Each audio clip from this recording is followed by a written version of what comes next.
Wednesday.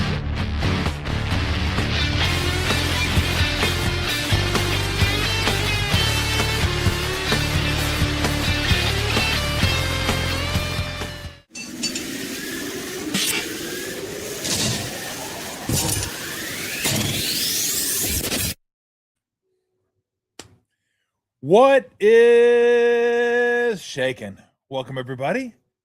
Backyard edition. We love the backyard editions when it comes summertime, and we specifically love the backyard editions when my good friend Ray Ratto can come over and join me. It's a hell of a commute from Ray's house to my house. It's tough. Takes about, 90 seconds to get here. I'm sweating like a beaver now. You are. When aren't you? Oh, I'm very humid. You are moist. Yes. You're moist. Well, I'm particularly moist now because the Bible has come. That's right. We got our Phil Still, and hopefully at some point we're going to get Phil Still on here. And talk Get him in the backyard. I don't think Phil was flying out from Ohio. Do you think Phil ever leaves his house? I don't know. Because you know who he reminds me of? Who? The precursor to Mel Kiper, which is a guy named Joel Buxbaum. Okay. Who was basically the guy who was the expert on the draft before the draft was a big deal. Okay. And he was so good at it, even though he was a recluse, that teams reached out to him. But Belichick, I believe, was one of his biggest disciples. Oh, really? Yeah. And I mean, he died tragically early. Well, I shouldn't say tragically. Most deaths are tragic. Some are, but no, he's essentially the reason why the draft is big. More than anybody else. Now you've learned something. That's our show, ladies and gentlemen. Thanks for coming. I mean, I think dying of congestive heart failure when you're 90, that's not tragic. No, it's expected. That's not tragic. But he might have wanted to be 91. Let's say you're walking down the street and somebody let's just say somebody uses a slingshot, shoots something up in the air and it comes down, hits you in the skull and kills you. That'd be tragic. Well, it's also comedic, but that's another story. I'm right at the forefront of death as comedy. I'm okay with that. And when I die, have at it, you guys. Go ahead and have at it. I will go to the service and laugh my ass off. I hope you do. Okay. I hope everybody does. You need to see John Cleese's eulogy for Graham Chapman. I'm sure it's hilarious. That's what I want. It's rip-roaring, and you'll get that. That's exactly what I want. Just tell whoever is in charge of your remains. Okay. I just need 5 minutes. Well, I wanted my remains scattered in the Stardust Sportsbook in the ashtrays. That was my dream. Just during an NFL football Sunday, have my ashes sprinkled in the ashtrays of the Stardust. Well, there's no more Stardust. Now it is ash. And mostly, most areas in a casino now are non-smoking. So yeah. you can't even do that. And I don't smoke, but you can't, there's no ashtrays in. Now what do you do? You know what you could just throw it on the rug when you're at the sports book? I don't know. In the immortal words of, I believe it was a comedian named Jack D. It was Sean Locke, who said when he died, he wanted his ashes thrown into the face of Jeremy Clarkson. That, to me, that's as good a use of ash as anything. It is. Just think of somebody you hate a lot. And no, I'll be wearing glasses that day. Okay. I think what I would want is my ashes to fill in a hole that Bunny digs here in the backyard. Just smooth it over. We're good to go. And 2 cherry lime popsicle sticks. I like cherry lime popsicles. That was good. A tombstone. Yeah. With a joke on it. Remember when they used to put jokes on popsicle sticks? Yeah. But they used to do that. Yeah. Can't get too in depth on the jokes, but I mean, yeah, it's not a story. It's a dad joke. But. Oh, okay. Oh yeah, we could do something like that. And there's your show, everybody. Real quick, we've done it again. Before we get going, let's thank our sponsor, Fieldwork. And like I said, if you've been going to Fieldwork during the World Cup, they're having a rip-roaring good time there at Fieldwork. It's like just a massive frat party over there. drinking their Fieldwork, watching them on the big screen, especially over at China Basin. That beer garden is fantastic. You got the ballpark behind you. You got McCovey Cove is awesome. They're going to be opening up a new place over in where they open the new place at. It's where? No, Mission Rock's coming soon. It's Kathmandu. No. They have a golf course over there. It's near the bridge. Augusta near National. the Golden Gate Bridge. Presidio. Thank you. Yeah, they're opening up a place in Presidio. I don't know why it took me so long to come up with that. But anyway, if you want to grab yourself a beer, I'm drinking a High and Fine right now, West Coast Lager. They have all kinds, IPA, stouts, porters, whatever you need. Sours. Sours kind of, they have a watermelon lager, which is very tasty. Had that last weekend. So head over to Fieldwork, whether it be San Ramon, San Leandro, Berkeley, wherever the case, Corte Madera, or the China Basin edition. Or if you're going to the ballpark, Centerfield concession stand, grab yourself a Fieldworker as well. So go grab yourself some beer, load up. It's summertime. If you want some taste in your beer, Fieldwork's where it's at. And the other thing I got to get to, go ahead. I was going to say, go to Fieldwork in a few remaining days of World Cup. Mm-hmm. Tomorrow, then there's the 2 semis, and then next Sunday is it. The Donkey Show. Before we get to that, and before we get to the World Cup and USA Soccer and all that kind of good stuff, we're doing the show a little bit earlier. We'll probably go out a couple hours, but usually we go a little bit longer when Ray comes over. The reason we're not, because I'm going to the ballet tonight. Okay. You know what? Before you go any further. I haven't even gone yet, and I feel so fucking cultured. Like, I just feel like I should put that on a t-shirt. So fucking cultured. Yeah. Just like put it on a t-shirt. Like, I just feel like, God, like I'm going to the ballet. Like, I'm going to be able to say, like, we're the ball game. What are you, a heathen? I'm going to the ballet. When you told me that, it reminded me. You thought I was stroking out, didn't you?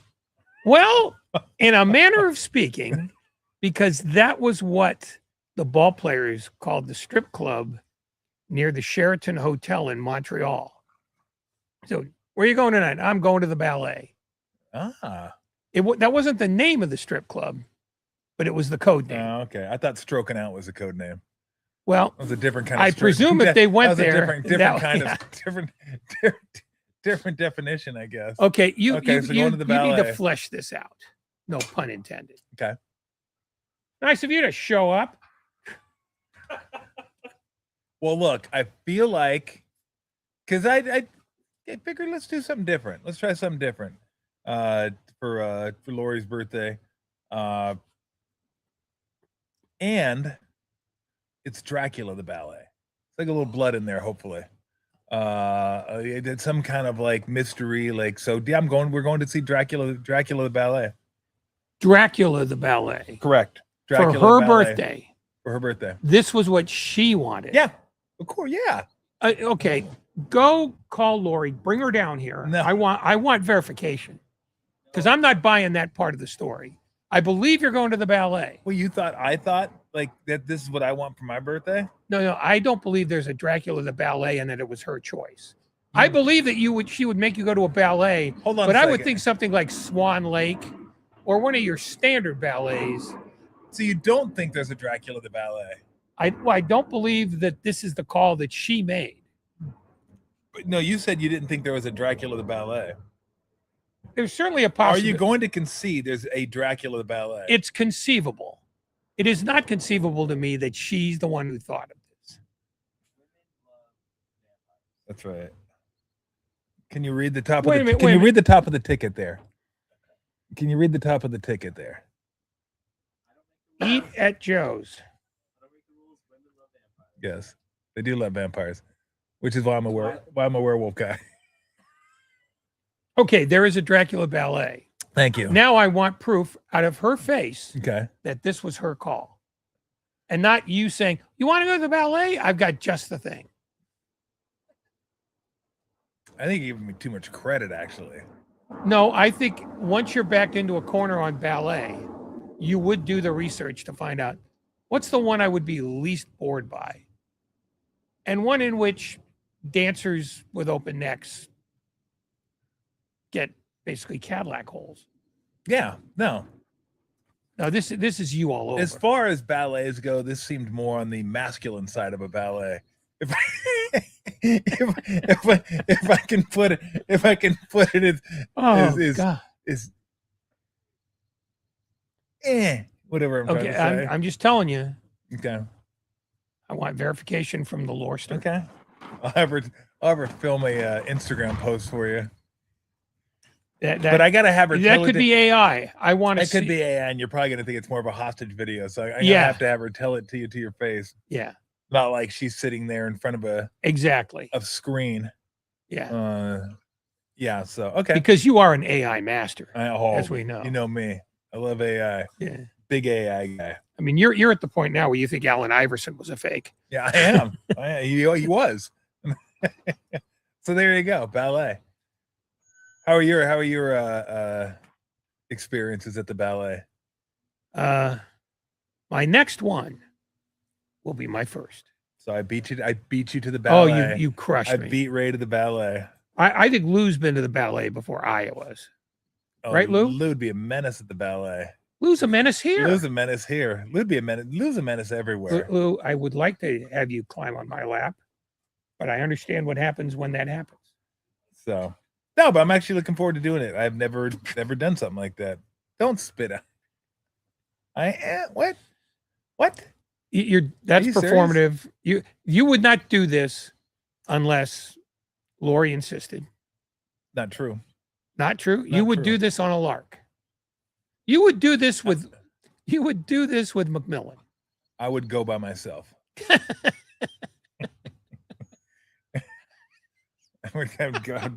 would go by myself. That I believe. I definitely would go by myself. All right, let's get to we got a few things we want to get to today. Let's start off with soccer.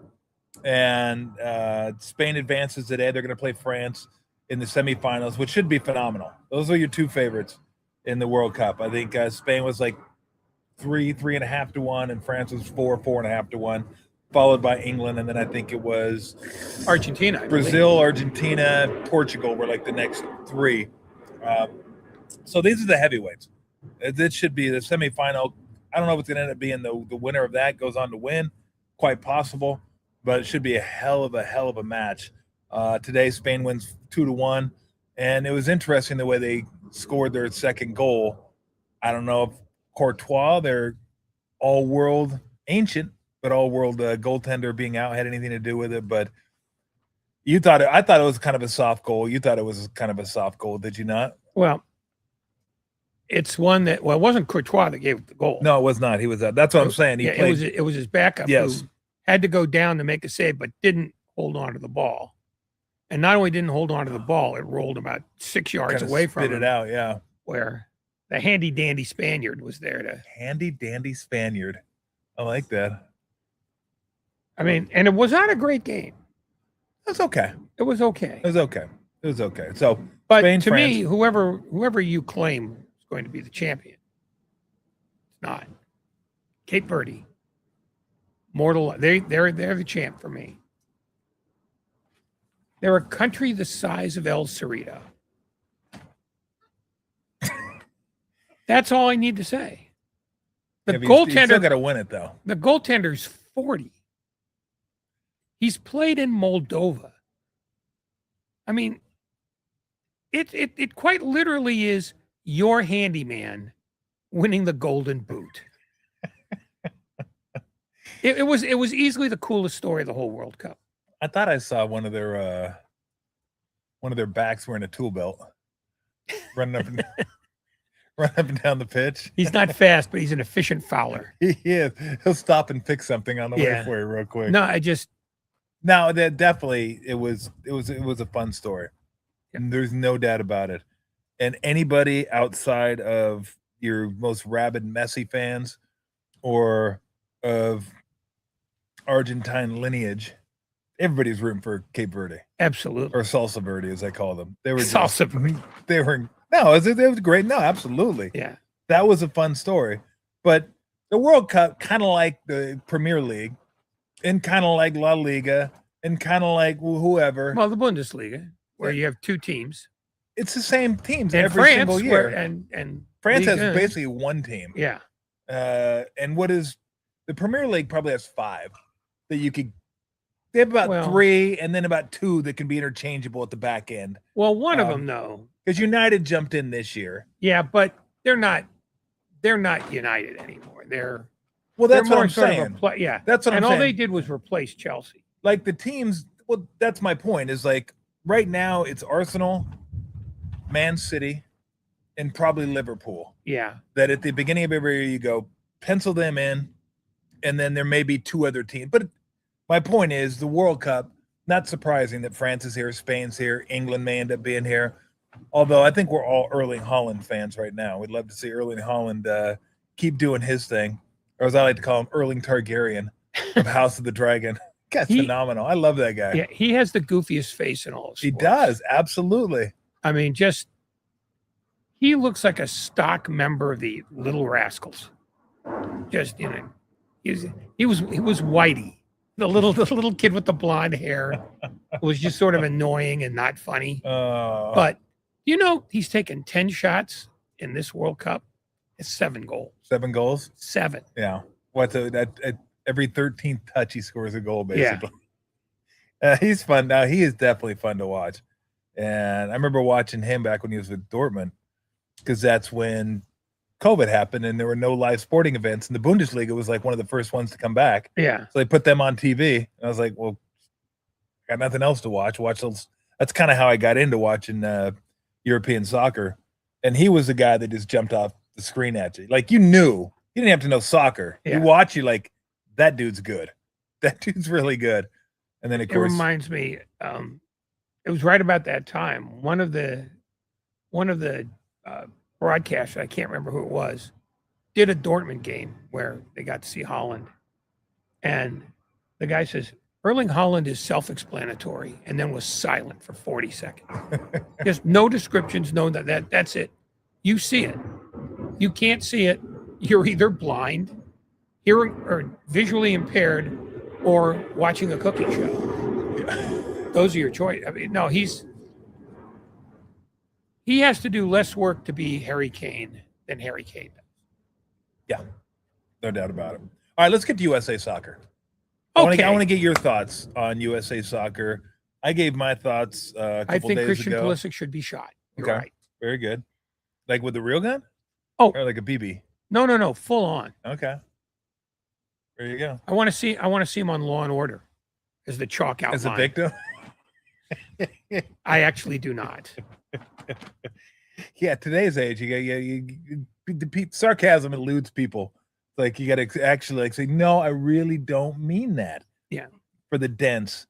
All right, I'll see if what you say kind of matches what I said a little bit. I'm sure it won't, because you always have a different take on things. But you say that with such venom in your voice. Well, I said it and I talked about it because everybody started coming up with excuses. And the big one I saw online was, our youth system is broken. The pay-to-play system is broken. Like, that's the reason we're not as good as other teams. We could be, but the systems are broken and we got to fix this system. And I was like, oh my gosh. Like, I felt like we stopped watching the soccer games and talking about the soccer game and talked more about Flo Balogun's red card and all that crap. And then after, it's like, okay, what's wrong with USA? Why isn't USA better than they? And so I got into that. And I'm curious to get your thoughts on it, and then we can kind of go back and forth.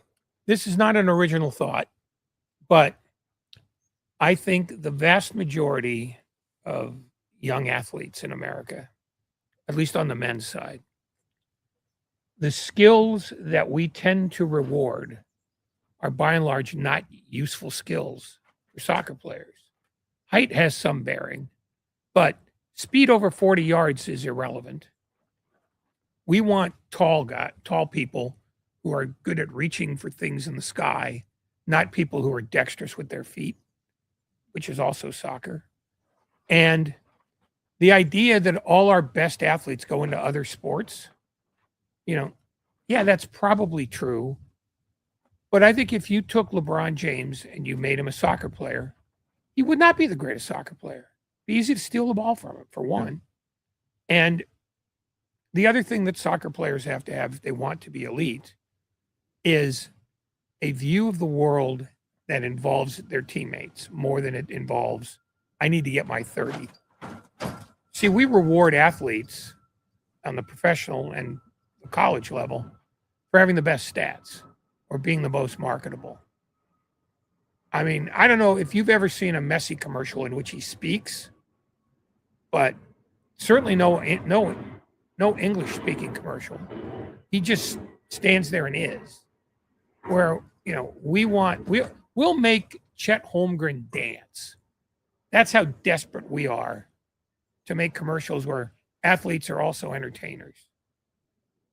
And soccer players, by and large, aren't. You know, I mean, Holland has done some decent ads, but mostly just him sitting there and being Erling Haaland. Yeah. But for the most part, we reward things that do not automatically translate into great soccer players. And yes, pay for play is not a good system. But, you know, the European system where they pull out the best players and put them in academies basically makes thousands of other players who aren't quite as good. Sorry, you have no future here. We don't want you. We don't need you.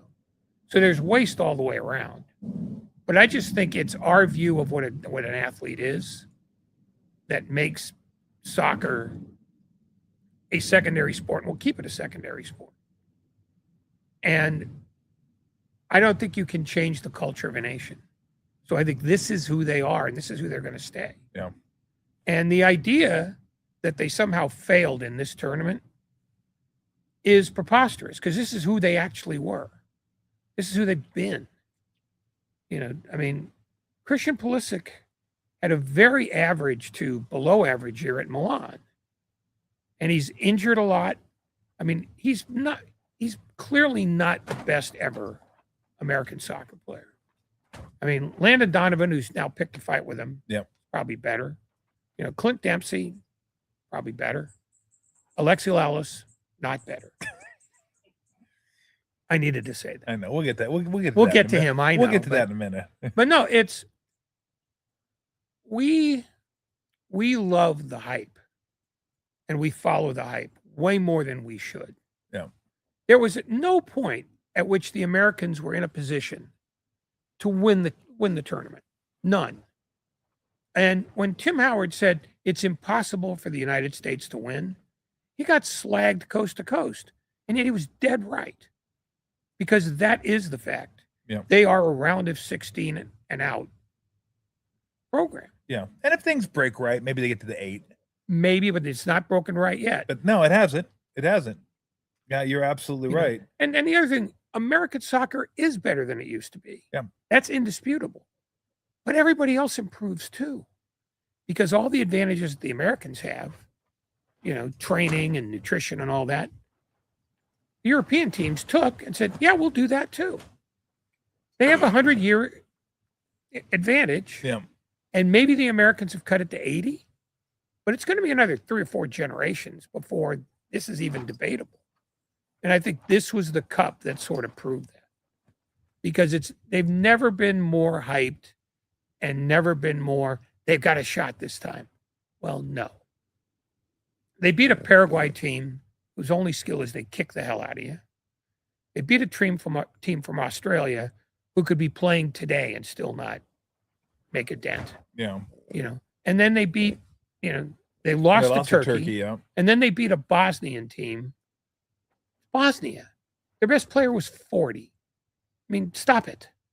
You know, if you can't beat Bosnia or Herzegovina, well, that's who you are. And that's the thing that happened. The United States was advertised by people who don't pay attention to soccer as being more than all the other United States teams ever. And it turned out they were exactly the same team, doing exactly the same things, exactly the same way until they run into somebody with skill. I mean, obviously, I agree with all that. I agree with all that. And you know a lot more soccer than I do, way more. Look, I also think that the system's broken when, like, I think the European system's better if you want, if that is your thing and you just want the best players, then yeah, you cull the herd as often as you need to cull the herd. Over here, we ain't culling any herd because the herd's paying money. And when the herd pays money, you're not going to have a private tutor or an AAU coach or a youth soccer coach say, sorry, Mr. and Mrs. Smith, your son's no good. And your $500, your $1,000, your $2,000 is no good here. We don't want you.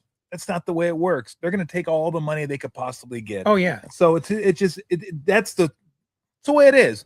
Here's the thing that I said, and we don't care as much. We just don't care as much as Spain. We don't care as much as France. We don't care as much as Brazil. We care, just like Pac-12. They cared about their football and basketball. They didn't care as much as the SEC. They didn't care as much. We didn't care as much. I'm a Pac-12 guy. I didn't care as much as like the Big Ten people. I didn't need to. Good teams didn't care as much. But here's the thing.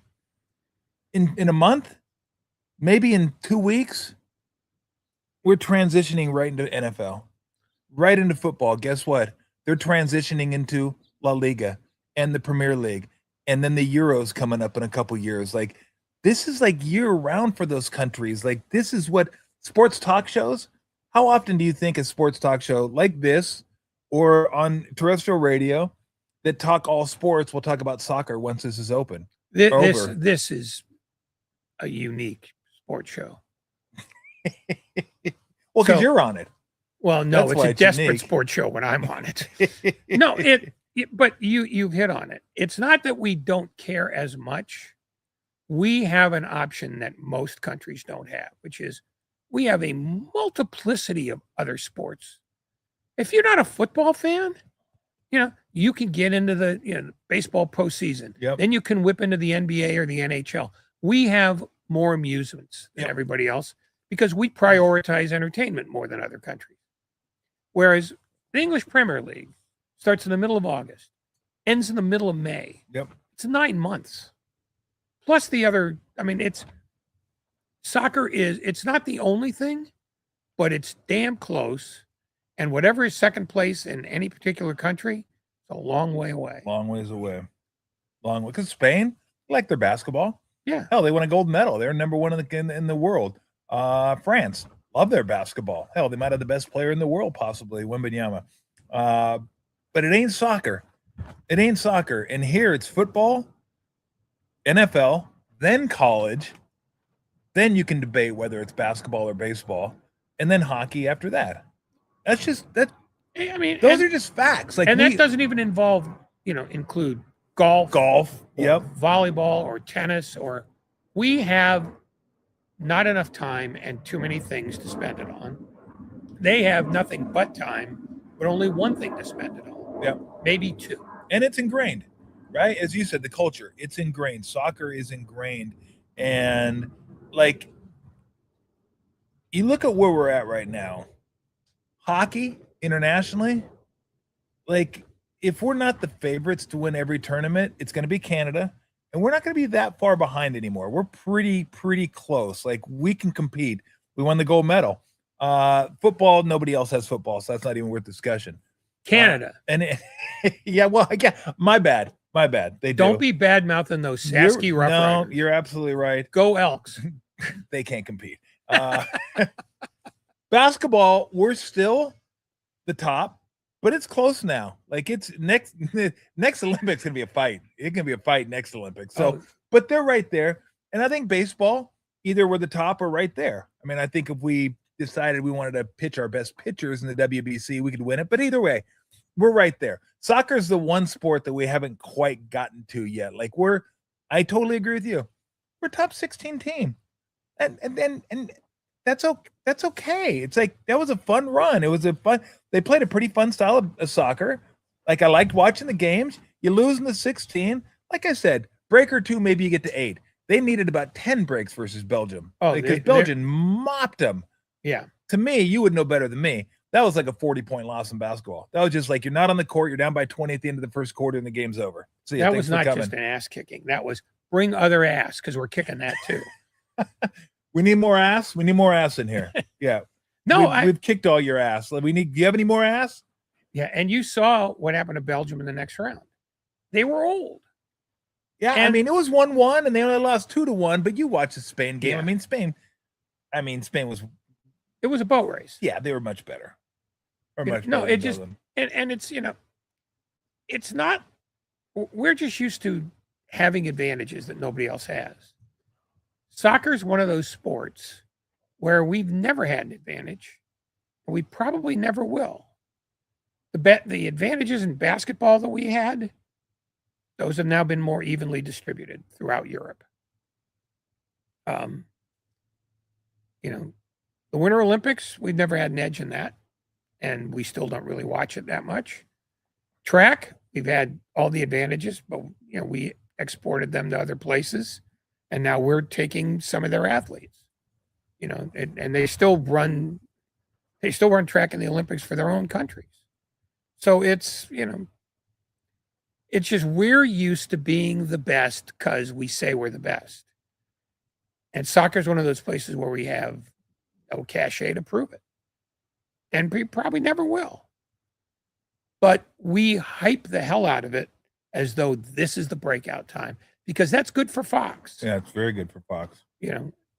But now we'll see what their numbers are, for the final 8.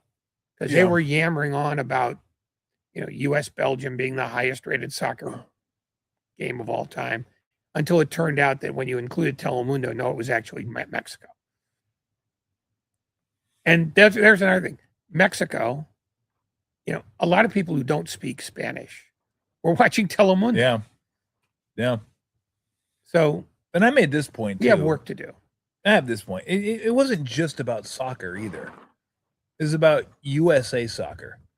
I mean, you could slap a tight-fitting skin suit on somebody, put a helmet on them, throw them in a red, white, and blue bobsled, and send them down the track, and people will be into it because it has USA on it.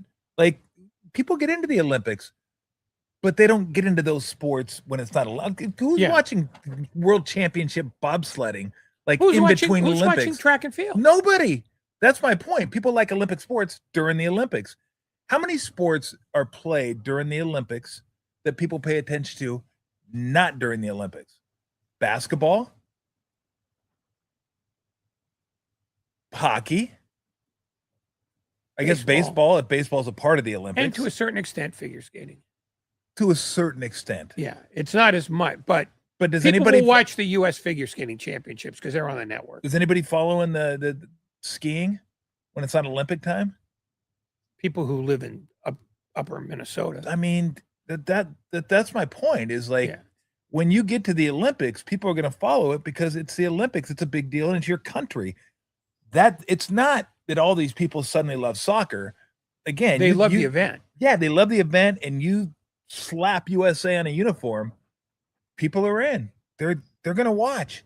They couldn't tell you an Adams from a McKinney, but they don't care, nor should they have to care. They did.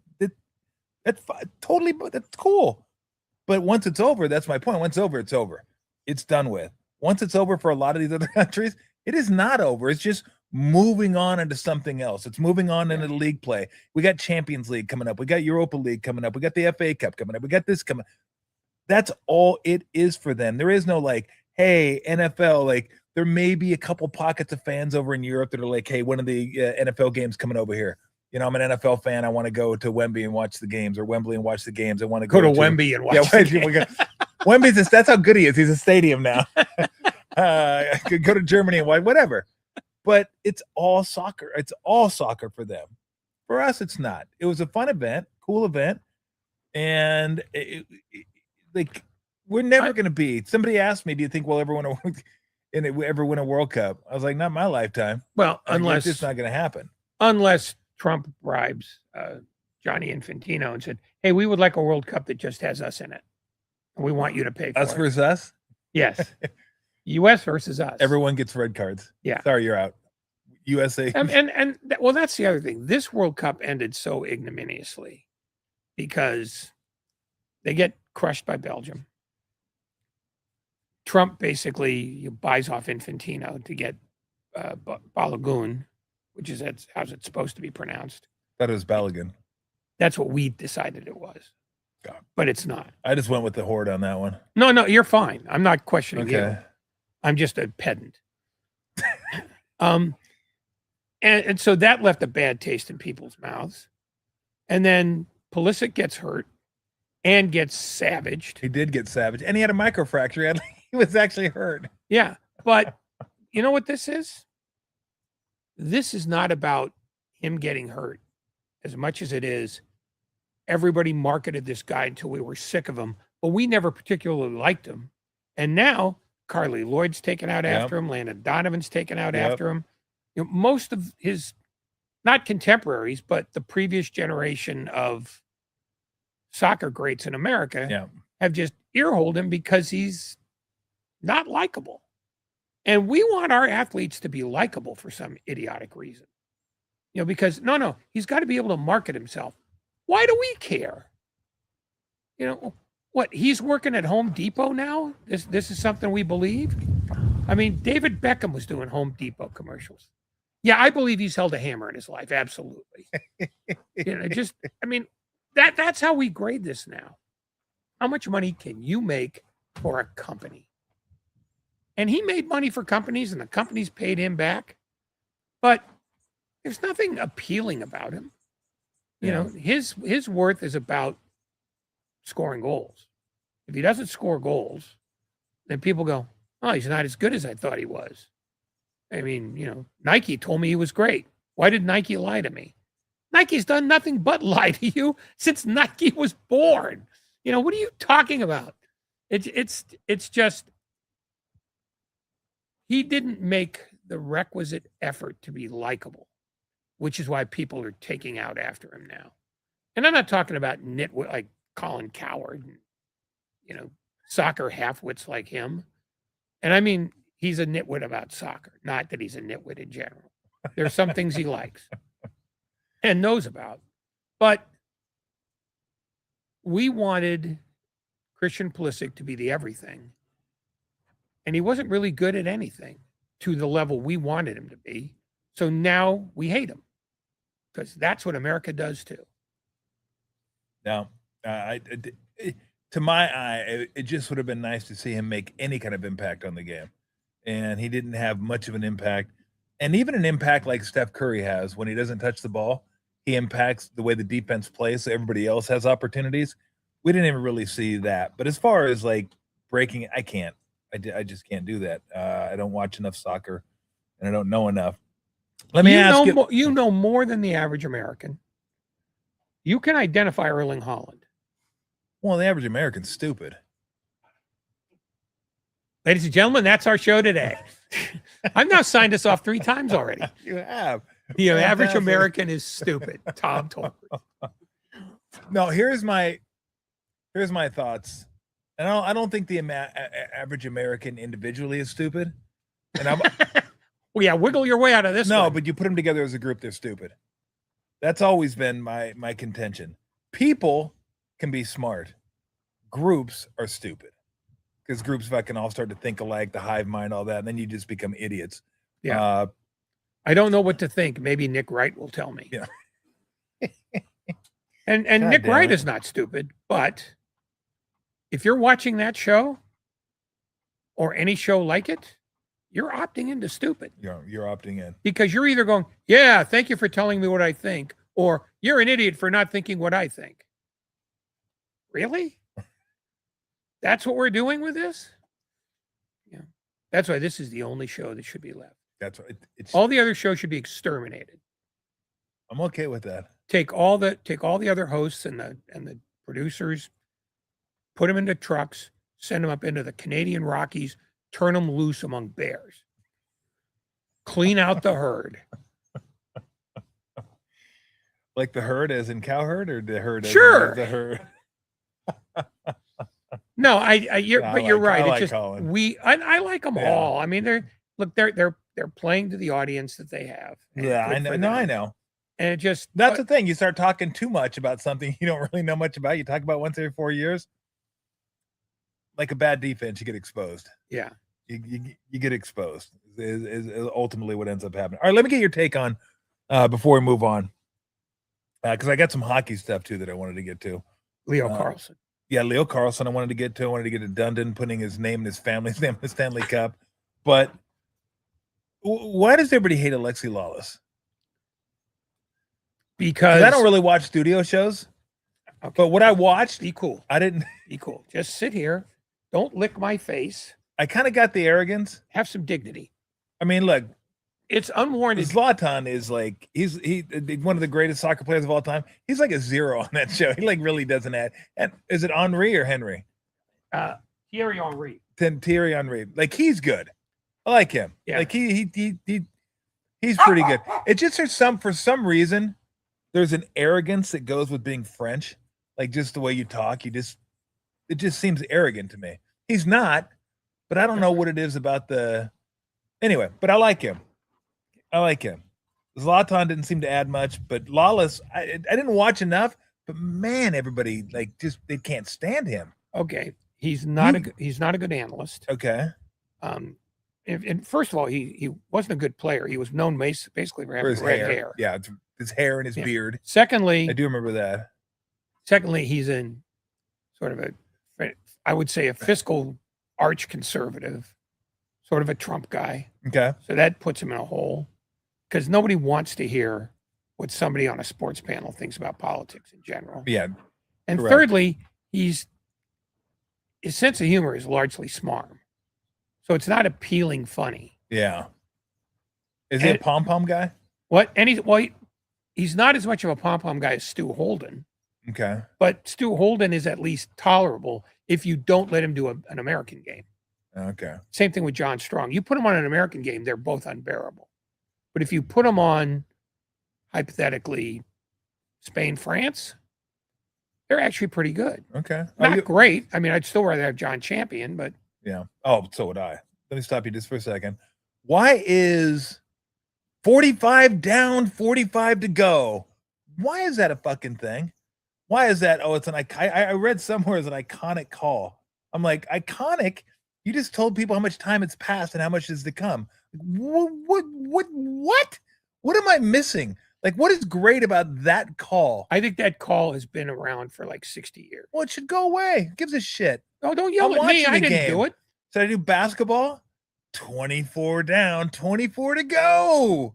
Crown me, bitches. Like, what are you talking about? I see. Like, what is that? I want crown 4 me innings bitches. Down, 5 to go. I want crown me bitches. No question. Great. You've just told me how much time has passed. Yeah. And how much, like, why is that even a thing? Because most, like, I don't want to say signature phrases don't mean anything. That really doesn't mean anything. Well, okay. It means less than the usual thing that doesn't mean anything. I don't know. Just the littlest things bother me for some reason. You're cranky. I am. Yeah. I am. But I'm on the porch with you. So you're talking anyway, about Lawless. Yeah. No, but the thing about Lawless is he tried to sort of bully the panel. And Zlatan becomes a hero because he pushed back right away. I mean, English is not his first language. It's not even his fourth language. Yeah. So he's at a disadvantage, but he didn't take any crap from him. And Rebecca Lowe, who is Switzerland, she's just looking at this going, do I really have to get in the middle of this fight? And she handled it brilliantly because she is brilliant. But Thierry Henry has insights. Lawless has none. Plus, he's not likable. Plus, he's never really shown that he should be on the panel, except for the fact that he had a gimmick growing out of his skull.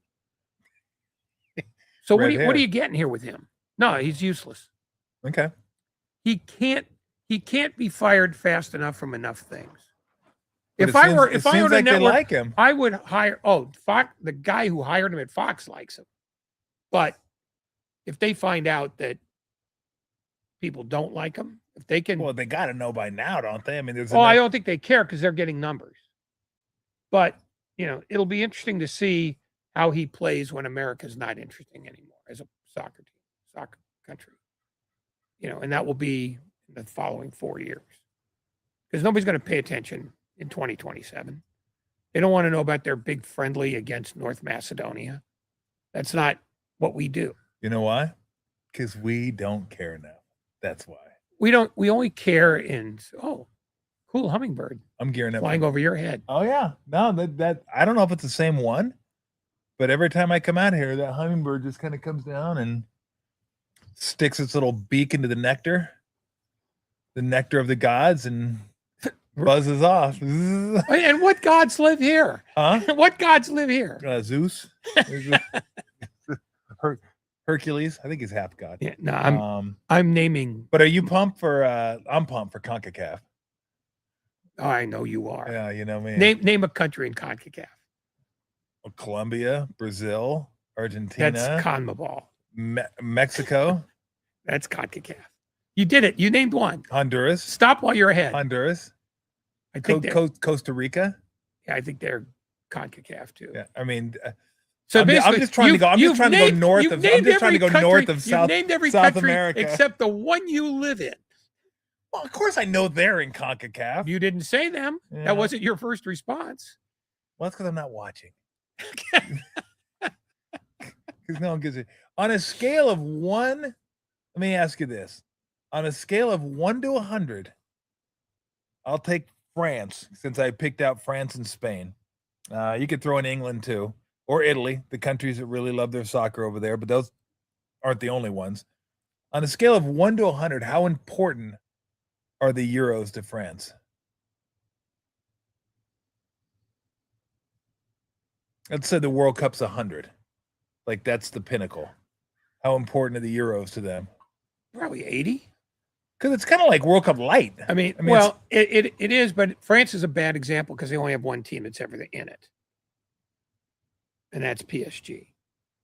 No, not Champions League, Euros. Oh, the Euros? Yeah. Oh, probably 70. Because it's less a thing than the Champions League. Is it? Well, yeah, Champions League is huge. But then it's not just your country. No, it's your club. It's your team in your country, but it's a club in your country. All right. Scale of 1 to 100. Let's say the World Cup is 100, even though it's not. Let's just use that as the bar. World Cup's 100 in U.S. What's CONCACAF? 20? 11. 11. No, I mean. No, but you're right. I mean, people don't care. CONCACAF is for the junkies. Yes, absolutely. I mean, it's like the Frozen Four. Yeah. For the people who like hockey, Frozen Four is great fun. Yeah. But it's when they start, proselytizing. Oh, you got to watch the Frozen Four. Yeah, but I don't like hockey. Yeah, but you got to watch this. It's different. And you watch it and it's not different. Yeah. And you feel like I've been lied to. No, I totally agree. All right, let's go to hockey.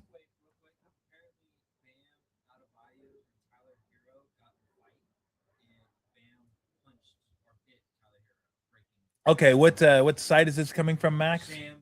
Shams reporting that Bam Adebayo and Tyler Hero got in a fight. Okay. And that Bam cracked Tyler Hero. That's all we. Okay. No. That's all we know. Here's the Shams game. Did he sucker punch him? No. Here's the Shams game. Okay. Was it Hero's agent that told him, or was it Adebayo's agent that told him? Because I don't think Pat Riley got on the phone and said, "Shams, have I got something hot for you?" That's a good question. I don't know. I mean, look, the only reason the Warriors one got out is because there was video that got leaked by someone. I don't think they've ever found out who that was, who leaked that video. Kirk Lacob. Yeah. I don't.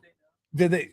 I don't know if they know. I've asked Steve. There's not a chance they couldn't trace that. Well, you think somebody would have got fired? I mean, I guess maybe he could have got fired without us knowing about it. Unless was somebody who wanted it out. But somebody that didn't want it out would have figured that out. That's the thing. We would have known. We would have figured this out. You can't. No one can keep a conspiracy quiet. Actually, they can. Depends on how much money you're willing to spend to keep the conspiracy quiet. Yeah. The fact that they haven't told us who it is interesting. The fact that they never made a public thing about firing the person who did it is interesting to me. Because when there's something like that with a little bit of legwork, you can find out who did it, and then you don't say anything about it, I assume at some level it's an inside job. Could be. I think it was probably Margot Kerr. I mean, she's quiet. You never hear from her. You don't. But I think she's secretly insidious. You don't. You know what? Could be right. I think I could. Where did this happen, Max? Obviously, it wasn't on the practice court. It happened in Vegas? Huh. Please tell me it was at a blackjack table. Oh, man. Yeah, Hero plays for the Bucks now. Hero is no longer a member. Maybe Hero said that 83 is fake. Maybe he said you got that Fugazi 83. Which, let's be honest. How about D. Haslam? Yeah, what I know about Haslam probably still would have floored them both. He would have taken on both of them and still knocked him out. Haslam was a guy that from what I heard, not a guy to be trifled with. Udonis Haslam was not a guy to be trifled with. No, I was talking about Jimmy Haslam. Oh, Jimmy. The owner of the Bucks. I don't know about Jimmy Haslam. Udonis Haslam? Why would he hit either one of them? I don't know. Why would Jimmy Haslam hit any one of them? Because Jimmy Haslam's a moron. Why would he hit somebody who plays for the Heat? No, somebody plays for his own team. He didn't like the trade. He paid Adebayo to punch his own guy. I don't think I've ever asked you about that. Any conspiracy is worthwhile now because everything is fixed. How disgusting was that 83 points? I mean, just on so many levels, it was so, like, every time I think of that 83 points, I don't even just think of 83 points. I think of what a disgrace that game ended up being and how he got to 83 points. And the part that really cracks me up is it wasn't even the record. He just did all that to pass Kobe. And oh, by the way, if it wasn't Kobe, then this wouldn't even be a thing. Because it was Kobe, it became a thing. It should be a thing. Because the way they did it was just, I mean, pathetic. Absolutely pathetic. One word. Don't say Wizards. That is the word. I win. I mean, there are teams that don't care. There are teams that are angrily tanking. And then there are the Wizards. I mean, they've gone beyond angrily tanking? Yeah. Oh, no, they're never has a team gone out and gotten more sort of competitive miscreants and stuck them on the same team.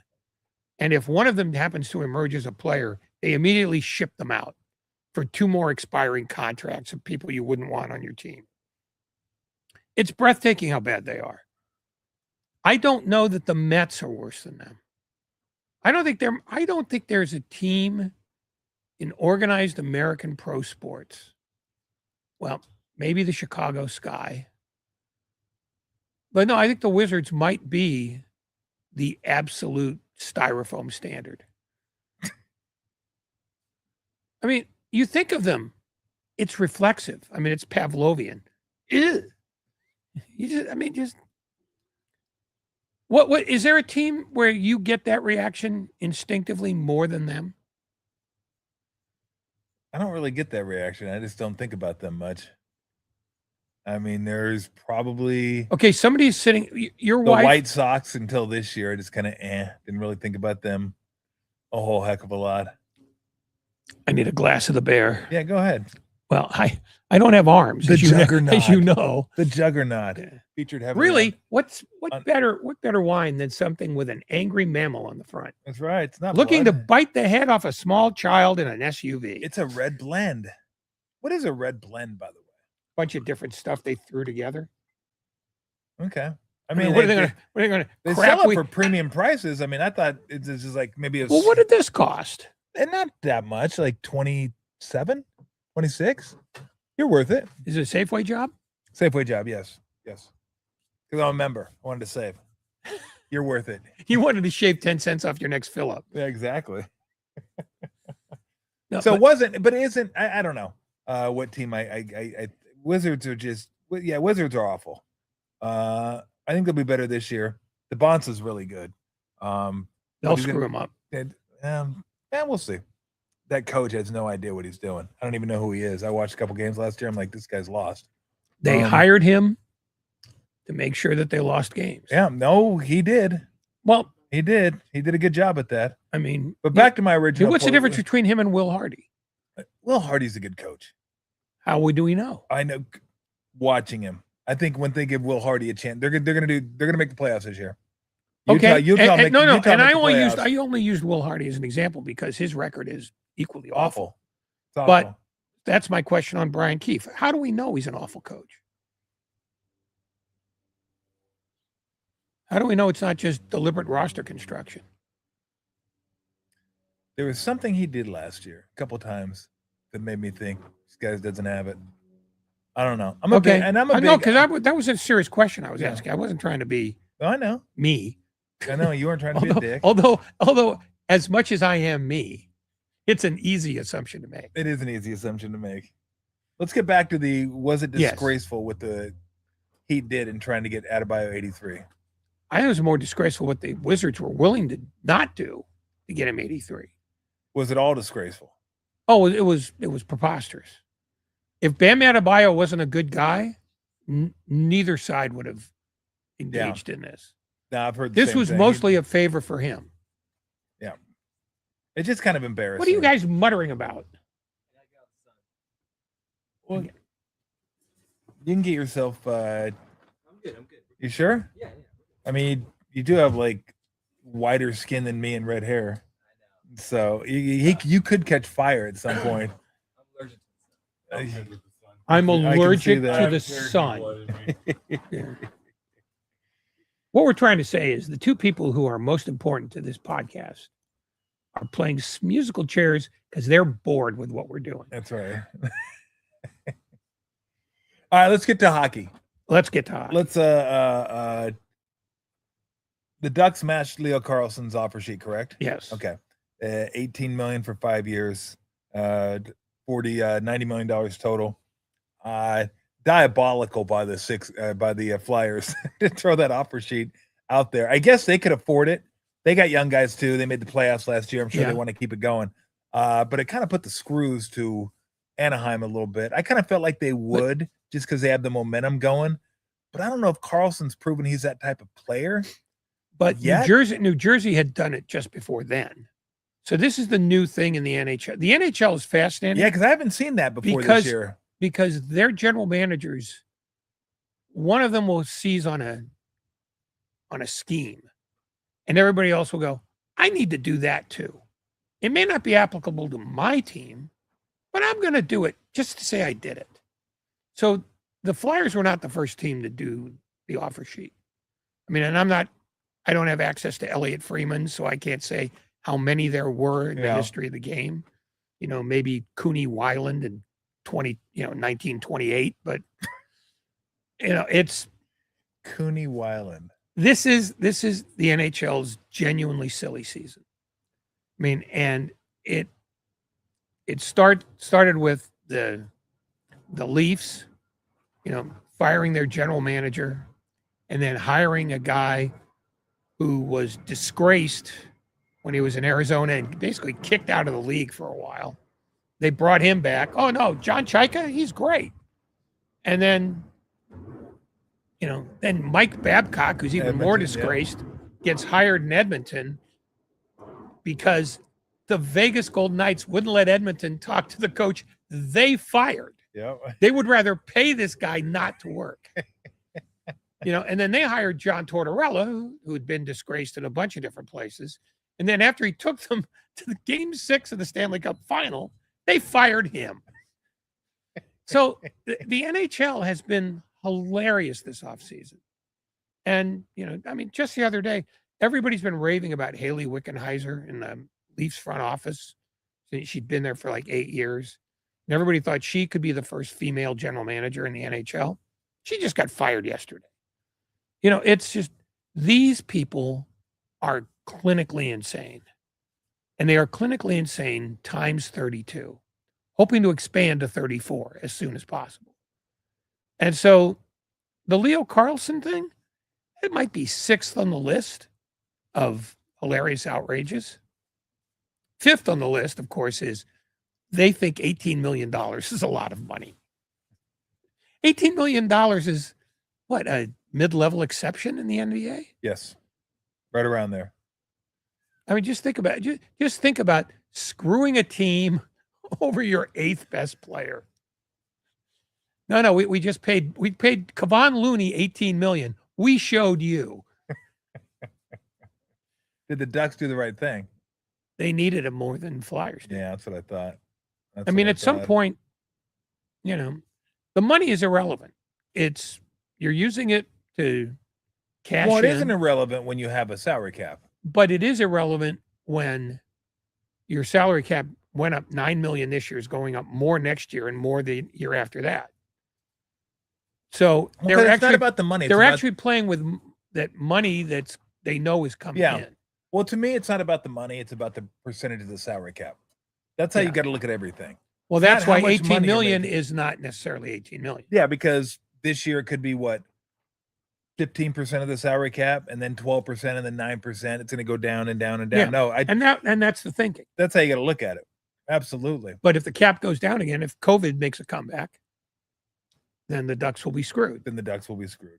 The Ducks will be screwed. Anyway, I thought you were going to ask me about the power forward that the Sharks drafted. I'm going to get there. Oh, you had. But let me also. You didn't tell me that was on the list. Let me ask you about Dundon, the owner of the Carolina Hurricanes, also the owner of the Portland Trailblazers, who decided he wanted to put his family's name, all 5 of them, on the Stanley Cup. Maybe the most sacred trophy in all of sports. Certainly all of North American sports, I believe. It just throws his name on there. Now, you told me the owner for the Wings did it too, but there was a tangential thread between them and working for the organization. They were put in the table of contents of the Wings organizational list. Yes, okay. But I'm sure none of them did anything. They certainly did nothing of impact. I mean, is this it just seems absurd. It you doesn't got all these seem players absurd. that came their blood and sweat on the trophy, and you just slap your family's name on there. Well, I can't remember who it was. Billy, who had played. You got your name on the Stanley Cup. I can't remember who it was who had played 38 games for them this year. Didn't get his name on it. Yeah, I read that. So that Tegan Dundon, who I believe is 12. 12. Yeah. Hey, I'm the best player on my middle school team, even though my middle school team doesn't have a team.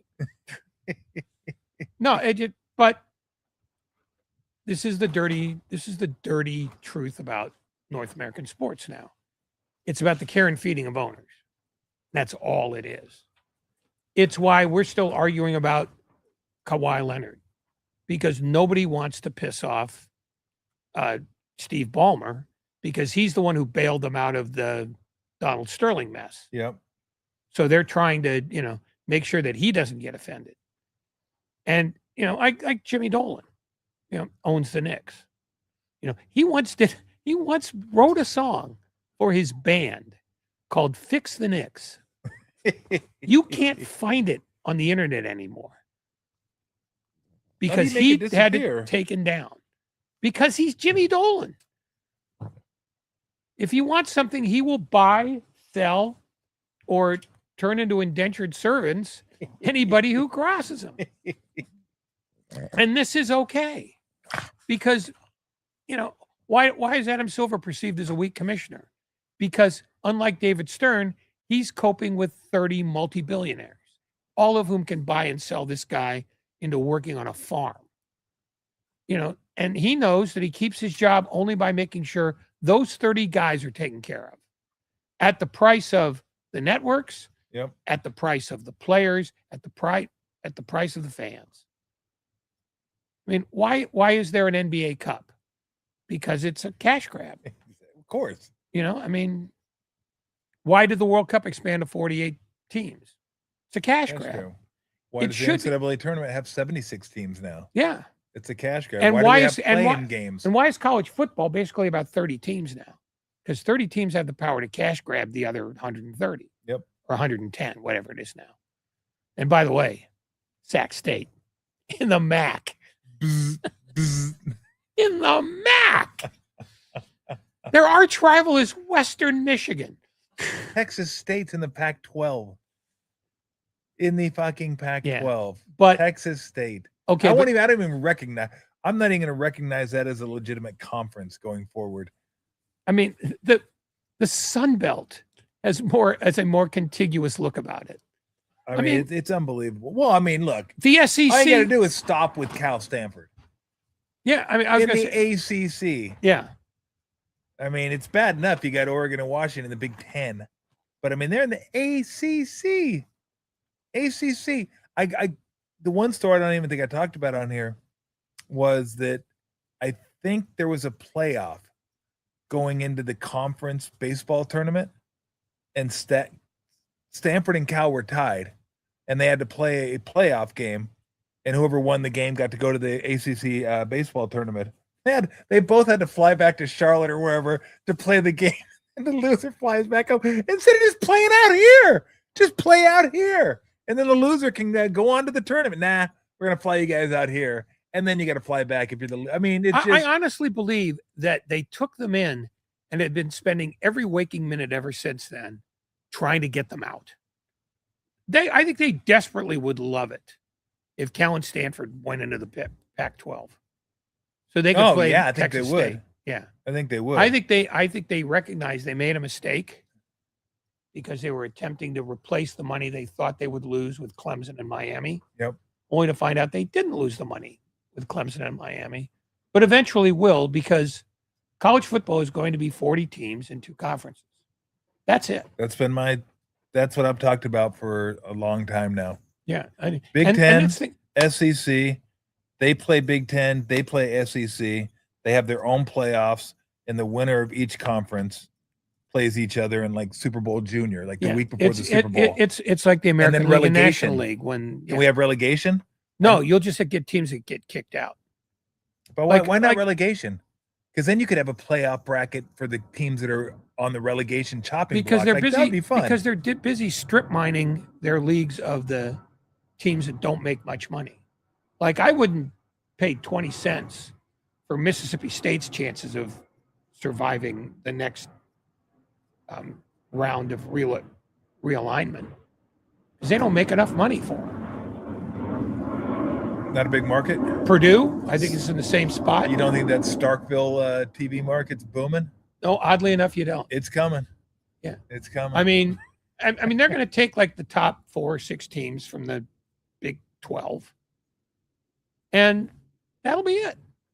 It will be a regional sport again, and it will ultimately be suicidal for the entire industry. See, I think you can keep both conferences as is, and then add. I think you got to add 4 to the SEC, maybe 1 or 2 to the Big Ten. I mean, Clemson, Florida State go in. Probably, I don't know what, Texas Tech, because at least they're willing to spend some money. And I agree with you. Maybe a couple other teams from the Big 12.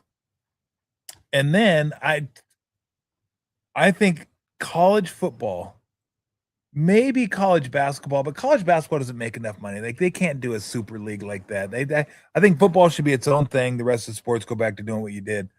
I think college football is the only one that can do the relegation model. Like, even all the way down to Montana State, you have like a 3rd division like you do in European soccer, because Adam Silver so badly wants the NBA to be like a European soccer model.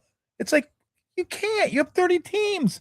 They have like a 200 soccer teams over there. That's why relegation works. The reason, what are you going to relegate them to? Tijuana? The problem with relegation is you're trying to make a league made up entirely of billionaires.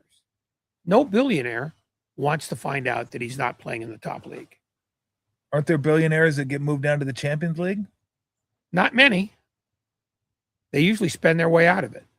Why do you think it's taken 3 years to figure out how to deal with the 115 charges against Manchester City for violating financial fair play?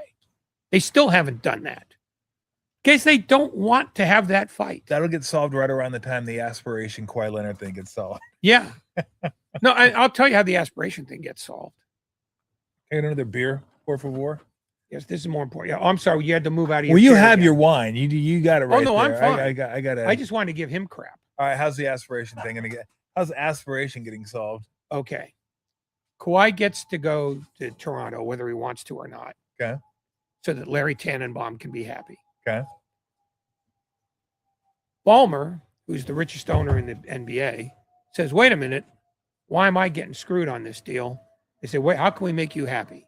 He says, "Give me Seattle, and not for the expansion fee, make it a straight swap, and then you find somebody to own the Clippers. And even though that will cost other owners money, Adam Silver will roll over because Donald Sterling was his biggest problem when he first started. And he got Peter Holt and Tom Gores and a couple of other owners to take care of that for him. They gave him the credit for it, but it wasn't him. He didn't chase Donald Sterling out of the owners club. It was other owners who said, "You're costing us money." They didn't get rid of him because he was a raging racist or a dope. It's because people are canceling their advertising contracts. That's money out of my pocket. That won't be tolerated. And so when they got Ballmer to pay cash for the Clippers when they were at their most distressed, yes, he wants both. I assure you he wants both. Yep, thank you. Now you're going to drink that one? Sure. Even though you showed up late? Yeah. Wow, it's just a circus of freedom around here, isn't it? We run a tight ship. Yes, you do. No, Adam Silver understands what Roger Goodell understands, what Rob Manfred understands is find billionaires, get billionaires into the tent, keep billionaires happy. Nothing else matters. Nothing. And that's why Steve Ballmer's escape plan is, I want to be able to have my team in Seattle. Because I've done the Clippers. It hasn't been rewarding. I'm bored. Give me something else. And when he says give me, he means give me. And that's my conspiracy theory. All right. I like it. Well, you have another one too. You think Portland's going to be moved? Oh, Tom Dundon is. He's going to want money from the city of Portland and Multnomah County, and they might give it to him. And he's going to say, nope, it wasn't enough. He's going to be their John Fisher, which is, I don't want to be here anymore. How can I get out of here? My fallback position is to take more money than I deserve, to do minimal improvements on the arena that I've got, and then move. And Clay Bennett showed them how to do it when he bought the Sonics. I want this. Oh, you said no? Well, we're going to Oklahoma City.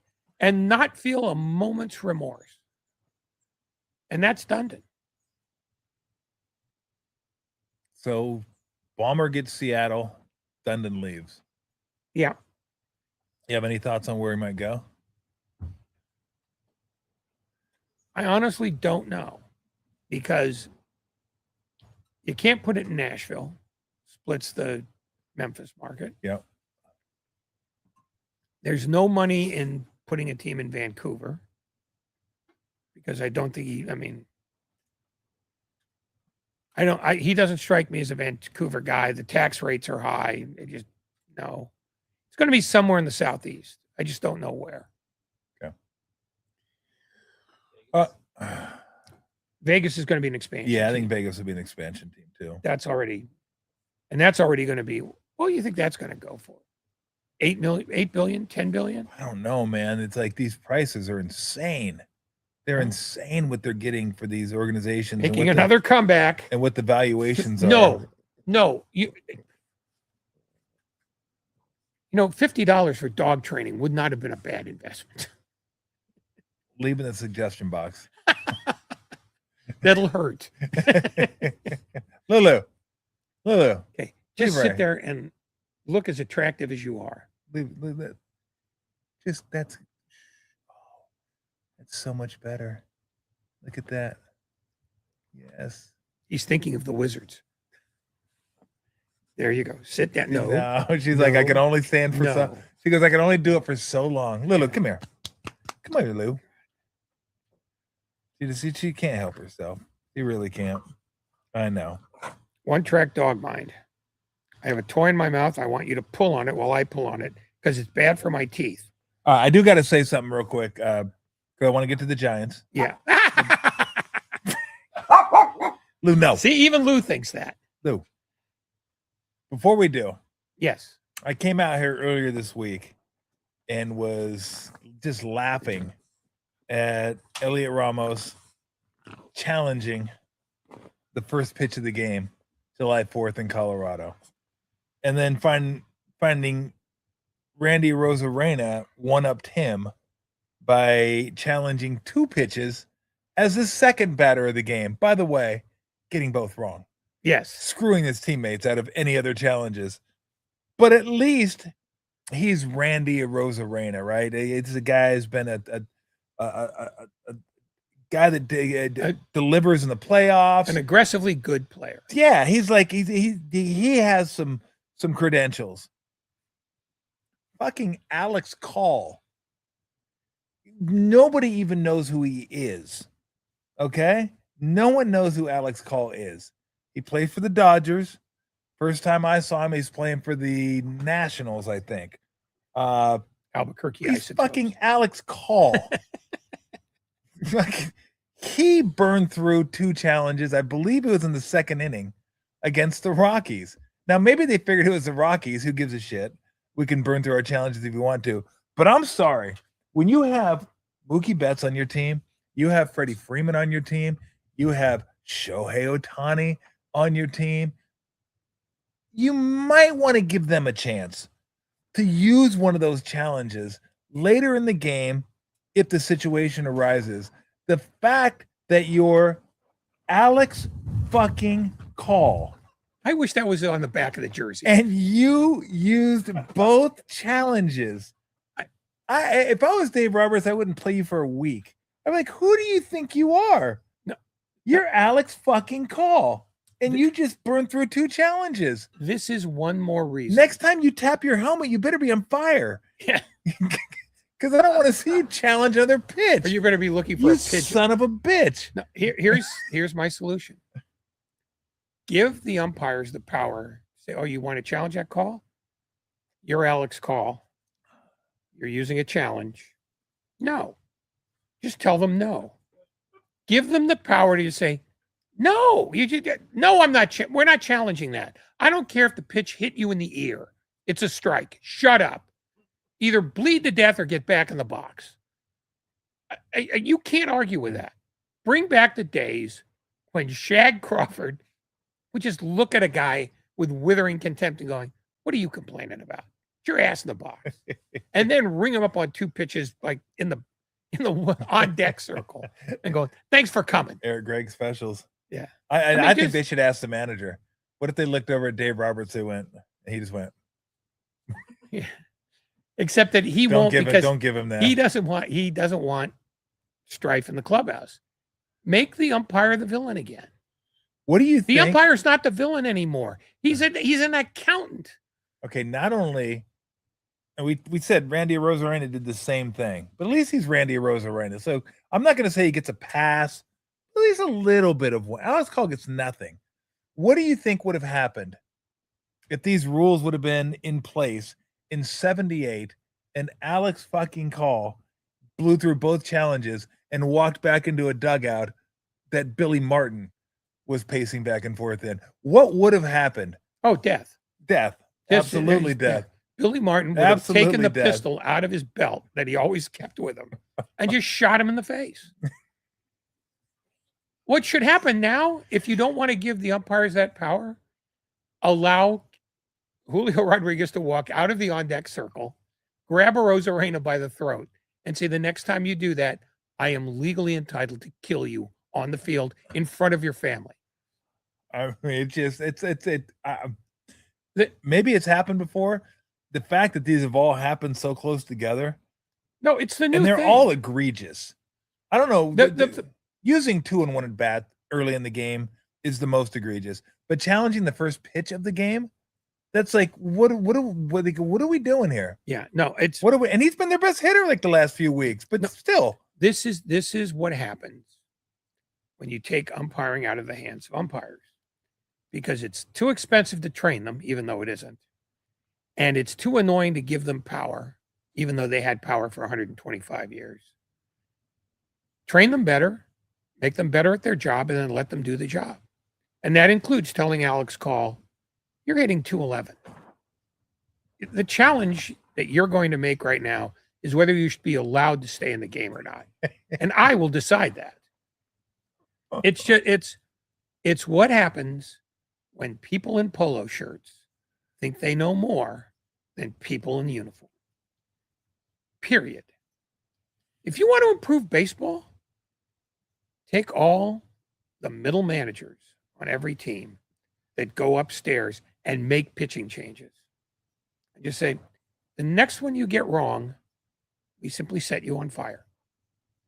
We've thought about this. We're going to soak you in gasoline and make you a bonfire behind the center field wall. Use you to light fireworks. I'm in for that. And I'm not anti-analytics. I'm just talking about anybody who gets in the way of what happens on the field. Like the perfect game the other day. Yes. Yuri Perez. Yeah. Yeah.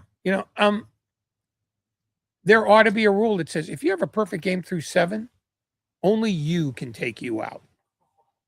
As long as you have the perfect game. You're reminding me of the Smokey the Bear commercial. Only you can prevent forest fires. Yeah.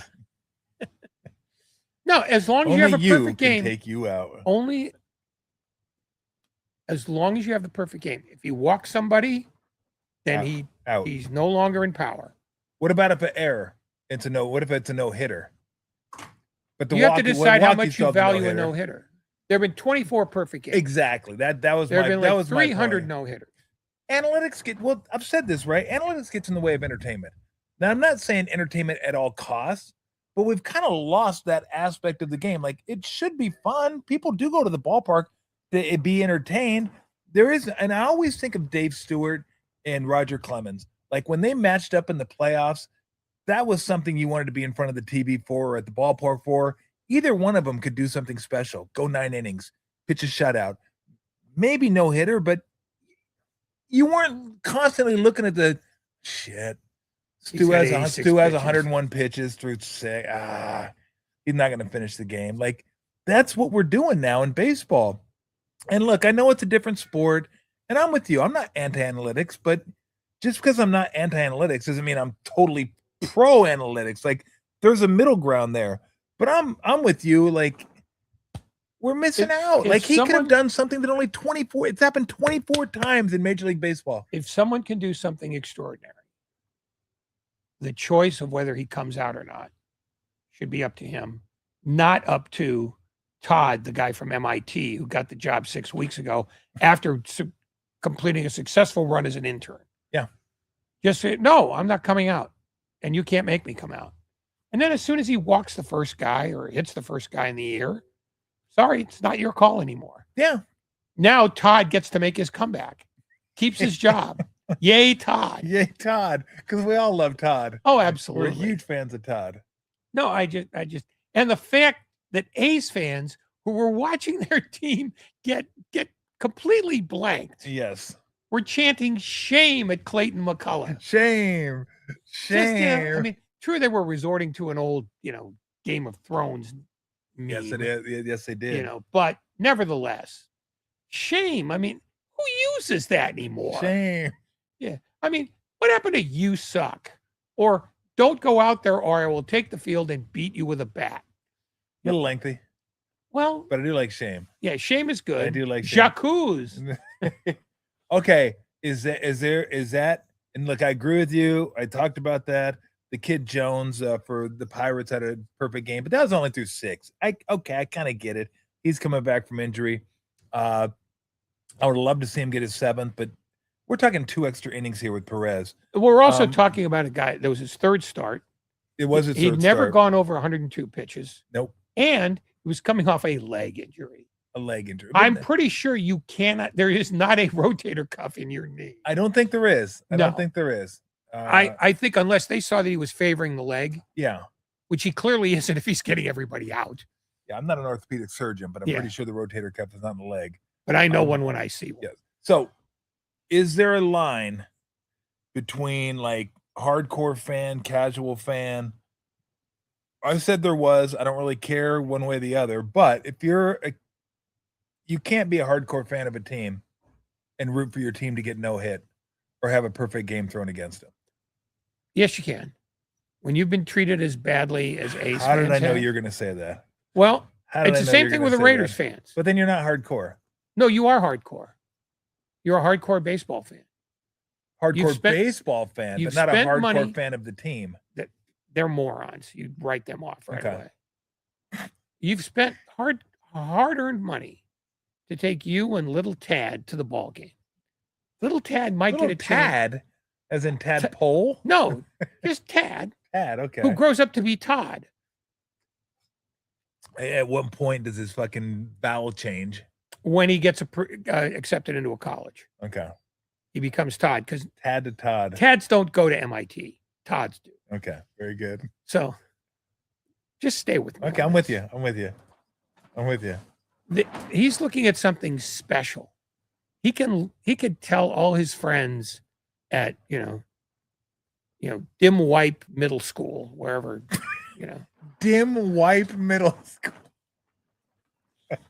And he said, I saw the perfect game yesterday.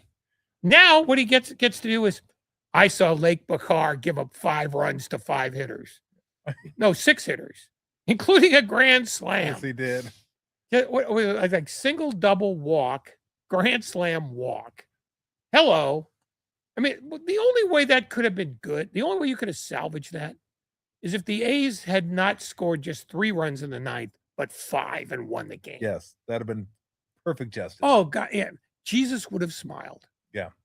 What would have happened if Perez would have just walked back onto the mound and there'd have been 2 pitchers on the mound and he would have said, fucking take me out? Go on, I dare you. Yeah. Get security. Yeah. I'm not leaving. Like if the manager said, I'm taking you out, you've already, and you go, no, you're not. No, you're not. I'm going back out there. You do what you got to do, but I'm going back out on the mound. That's not unprecedented. Who did that? Roger Clemens did it more than a few times. Did he? With his managers. You're not going to live if you try to do this. I'm not going to. Bob Gibson did it. Well, Johnny Keane was mortally afraid of Bob Gibson. Well, I can't imagine a manager even telling Bob Gibson he's coming out. I can't imagine a manager without at least a suggestion that Bob Gibson may give it. You're coming out. Like I'd send him a note. I'd pass it down the bench and have him give it to me. Signed, the manager. Yeah. I'm taking you out after this inning. Yeah, no, again, it goes back to the fact that teams are run for the comfort of the owner and the people that the owner understands, which are the analytics guys. Because most of the guys who made their billions understand math and science. They don't understand athletics. They bought this as a toy. They don't understand how the toy was made. They don't understand how the toy is kept up to speed. They just understand what goes on in the ticket office and what goes on in HR. And as long as that's the structure under which North American sports is run, that's what you get. Yeah, and look, I get it. You want to win. Everyone wants to keep their money. Everybody likes paychecks, all that stuff. But baseball had to change rules to make it a more entertaining product, because at some point we need to look at entertainment, which is why we watch all this. All right, we only got about 20 minutes. Giants. Hey, you went from entertainment to Giants? Yeah, well. How did you pull that off? Hard left. What do you do? Because, people are like, well, I think Tim Kawakami, he was on. That vicious bastard. I know. He was on about a month ago, and he was saying, I think the fans might be ready for some sort of tear down or reset. I don't even know if they can. I don't know if they can get rid of the players to get a reset, even if they wanted to. I don't think they want to, by the way. And I don't think they need to. But they don't have players that everybody wants. Like, who wants? Maybe they want Jung Hoo Lee. Maybe they want to rise. But unless you're going to eat a massive portion of the contract, nobody wants Adames. Nobody wants Chapman. They don't want those guys. And I don't think they want to get rid of Devers anyway. It's just their pitching sucks, which is kind of ironic. Yeah, because they won 3 World Series with pitching. Pitching and defense, absolutely. But where you at with this team? Like, where are they? Because I look at them and I go, the hitting's actually not that bad. I look at the hitting and the runs. It got better, but it's gotten better. It's but not good. Not great, but it's not the problem. It's not the problem now. The pitching has been gross. Yeah. Okay. Buster Posey cannot look at himself in the face and go, I've been on the job for a season and a half and now I have to tear this down. I think there's some ego involved there. There's nobody in the front office to tell him no. Greg Johnson is the business guy. Charlie Johnson's in Florida taking a nap. Who tells Buster Posey, we really want you to think about this? Buster Posey's running this thing with remarkably little experience at it. And so he's basically constructed a flaming bag of poop and a grilled cheese sandwich. And to tear it down means to admit a mistake, which I'm not sure he's ready to do. And there's nobody in that front office to tell him, no, you got to do this. I mean, how they handled, Hatgate, I mean, they couldn't have made it worse. Yeah, it wasn't great. I mean, we're not talking about it. Well, everybody else is. So we're going to make the narrative, not you, you idiot. Except that Buster Posey knows he's not going to get fired. I mean, it is the one time where they could have actually used Larry Baer's wisdom. And that's one time out of 3,000 judgments. I mean, he was essentially a PR guy. He could have said, this isn't going to play well. But they didn't care, and they don't talk to him anyway. He's relatively powerless. Yeah. So what do we got? We got me grabbing for the bear. The bear. Yeah. And so they made a stupid situation a nationally stupid situation, because I don't think they care about the brand, because the brand is not important to them.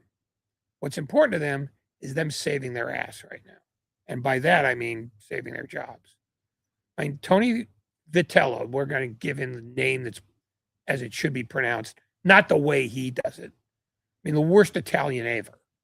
Just stop it. Pronounce your name. Hold on a second.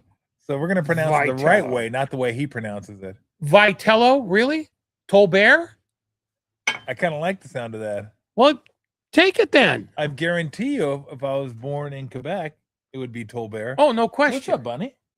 Bunny chilling over there. Yeah. I call him Vitello. That's what he calls himself. So I just call him Vitello. I'm sorry. You say it's Vitello. It's Vitello. Or Vitello is really how you should pronounce it. How he came up with Vitello is preposterous. Well, how do you know he came up with it? His mom and dad might have came up with it. Well, then he should have pled for like independence from his parents. You can't do that. No, but ignoring the name, you can't pronounce he's clearly outmatched tactically because he's a college coach. And to make the transition, how would you know he's outmatched tactically, though? Watch how he handles his bullpen. The bullpen sucks. Everyone comes in with a can of gasoline. How would you know? I mean, it's arsonist after arsonist after arsonist. How many times have they had, guys warm up and then not come in a game? How many times have they, kept a guy in too long or taken him out too soon?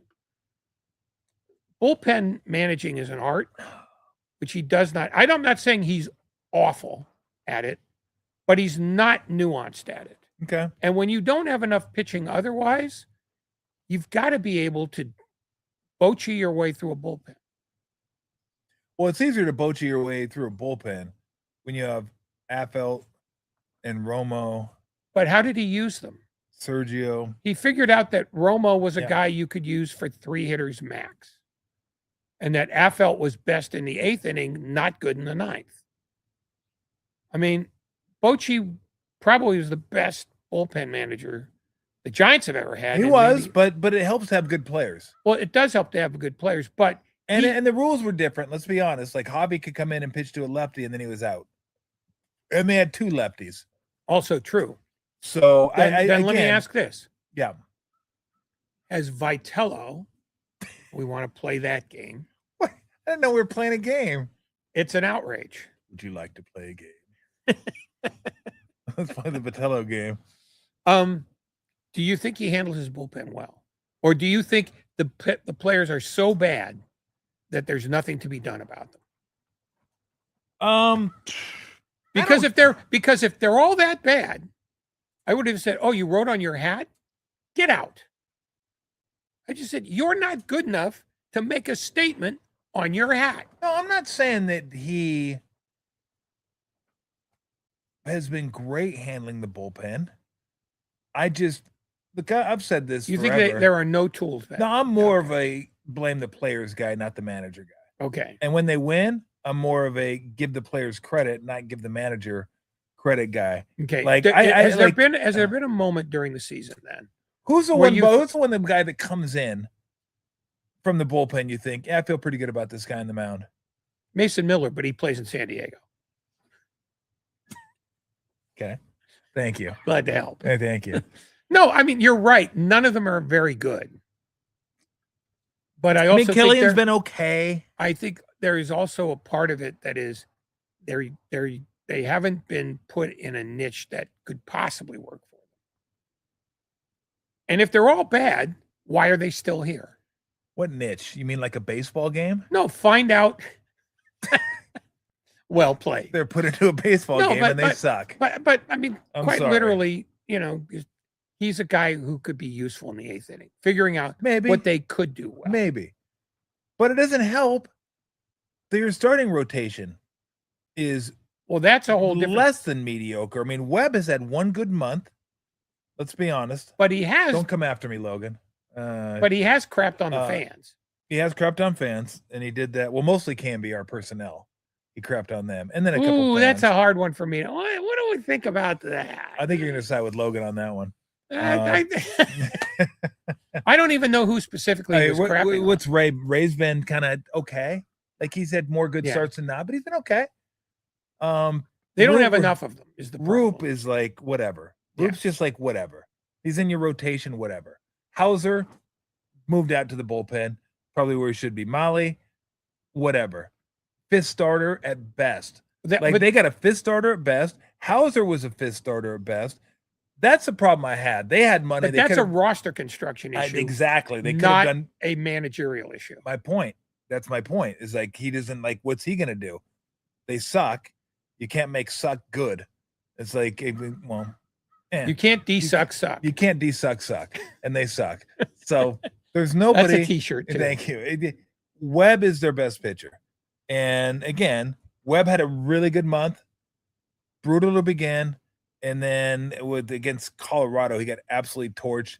And then against the Blue Jays, I love people when they say this. Hey, other than the first inning, well, the fucking first inning counts, okay?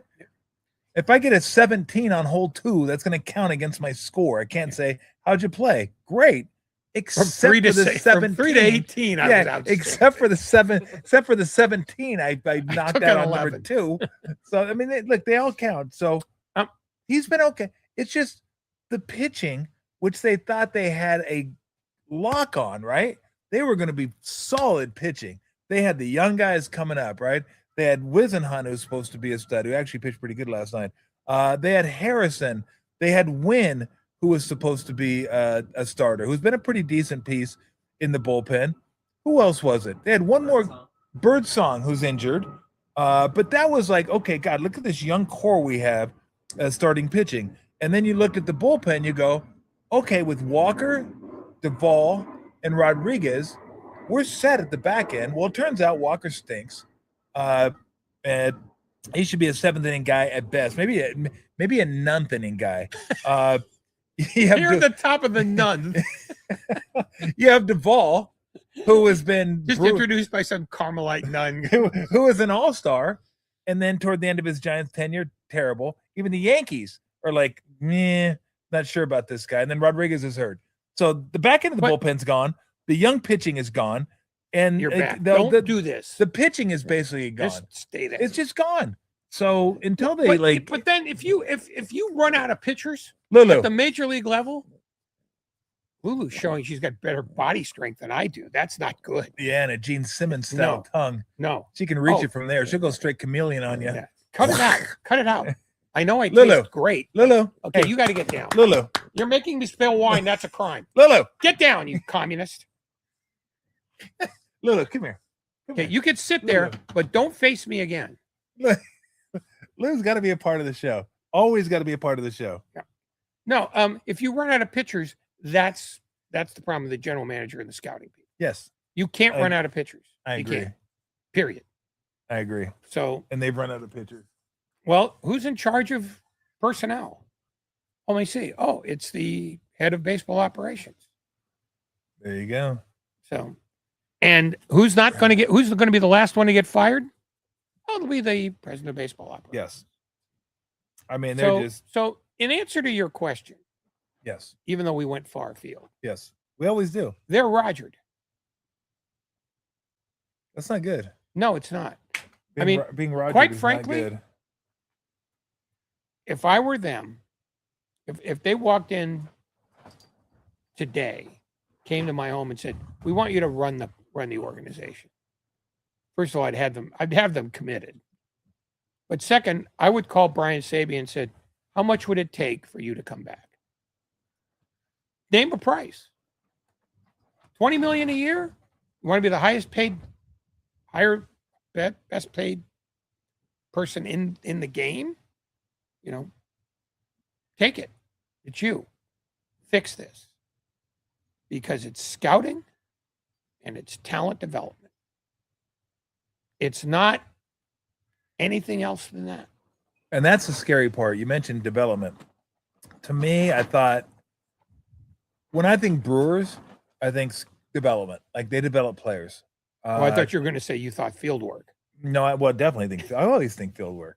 Go to field work, everybody. By the way, I should get a piece of that action. You should.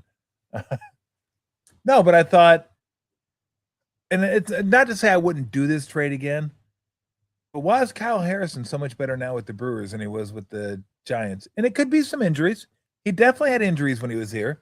Pat Murphy. And and it's not like the Red Sox capitalized on it. I think he was in the Durbin trade. So they're probably thinking, oh, not great. But if Tibbs ends up being a player, he's in the Dodger system. Oh, wouldn't that be? That'd be rough to watch him come back in a Dodger uniform, tearing it up. But if those two guys hit, and Harrison, I would say, is already kind of hitting, then you got to say, well, why didn't we see that? Why didn't we see that? Because if Tibbs ends up being a really good player and Harrison's a really good pitcher, then that's probably too much to give up for Devers. But at the time, it made sense to me, and that it's hard to get free agents to sign here. You wanted a 3-4 hole hitter.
But the best nickname for a mascot is Puddles. No, it's not. Puddles is a great name for a mascot.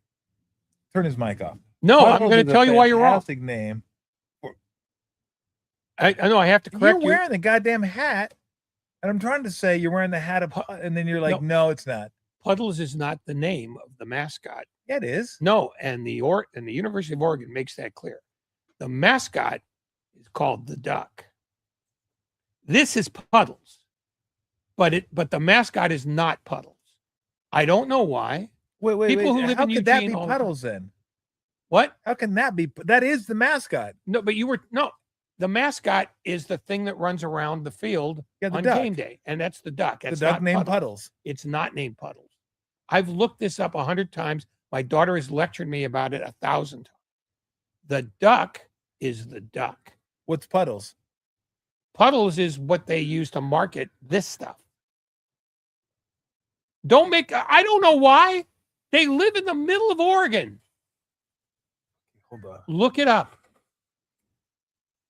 So that's the duck. No, this is Puddles. Puddles is not the mascot. But that is the fucking mascot. No, the mascot is the thing that runs around on I know. game day. That's different. But his name's I Puddles. don't know 'cause what. he's on No, the it's hat. not named Puddles. But you just said that's Puddles on your hat.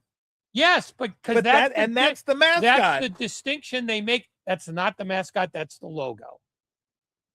Which is a replica of the mascot. No, Who's Puddles? not in this case. What- Look it in up. what case then? Talk to my daughter. She's killed people over this argument, and I've watched her do it.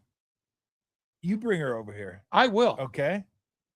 I will She'll fucking pump 3 into your bury her stomach. I'll bury her under this bar. Not a chance. She'll kidding fire off me? 3 shots I before will Lulu fucking can even bury get it to the under door. her. She'll be lucky if the bunny digs her up. My daughter is gifted at homicide. She better be gifted at fucking Puddles. That's all I'm saying. No, I got this lecture. They get But no, irritated. that's the stupidest thing I've ever heard. I'm This not is arguing Puddles that. on my hat, I'm but not it's arguing. not Puddles in real life. I'm When not it's a fucking arguing that. mascot who's not real anyway. I'm not arguing that it's not stupid. I'm arguing the fact that the mascot at the University of Oregon is the duck. It's not Puddles the duck. It's the duck. I looked it up again today to make sure I wasn't talking out of my hat. No, you didn't. Why would you just happen to look it up? Okay. Because I was wearing the hat. God. You're the reason why the nation is dying. Oh, are you going to thank me? Well, I'm going to say you got to the job a little late. Oh, my phone fell down. Yes, it did because Lou knocked it over. Lou, you filthy animal. Yeah, that's right. Okay. Oh, it's still We got works. sideswiped by Puddles, Yeah. which I think is like dumb, but anyway. No, we didn't moving get on. sides. No, it was a truth that needed to be explored. Okay. Real quick. Warriors. I've been saying this all along. I know Steve Kerr got lambasted for it by saying this is a fading dynasty. But it is. It's a fading. This is what happens to dynasties. You don't stay on top forever. And everybody wants an answer to every problem. And sometimes there's not an answer to that problem. Sometimes you just do the best with what you have. And the Warriors are in a position right now where they decided to keep Draymond. They decided to keep Steph and pay him their money. And this is ultimately what Get you down, end up Lou. getting. You're going to have to fill in the I hate roster you with more some than I older do. players, maybe some injury-prone players like Horford, like Porzingis, like Butler. They're getting a little bit older.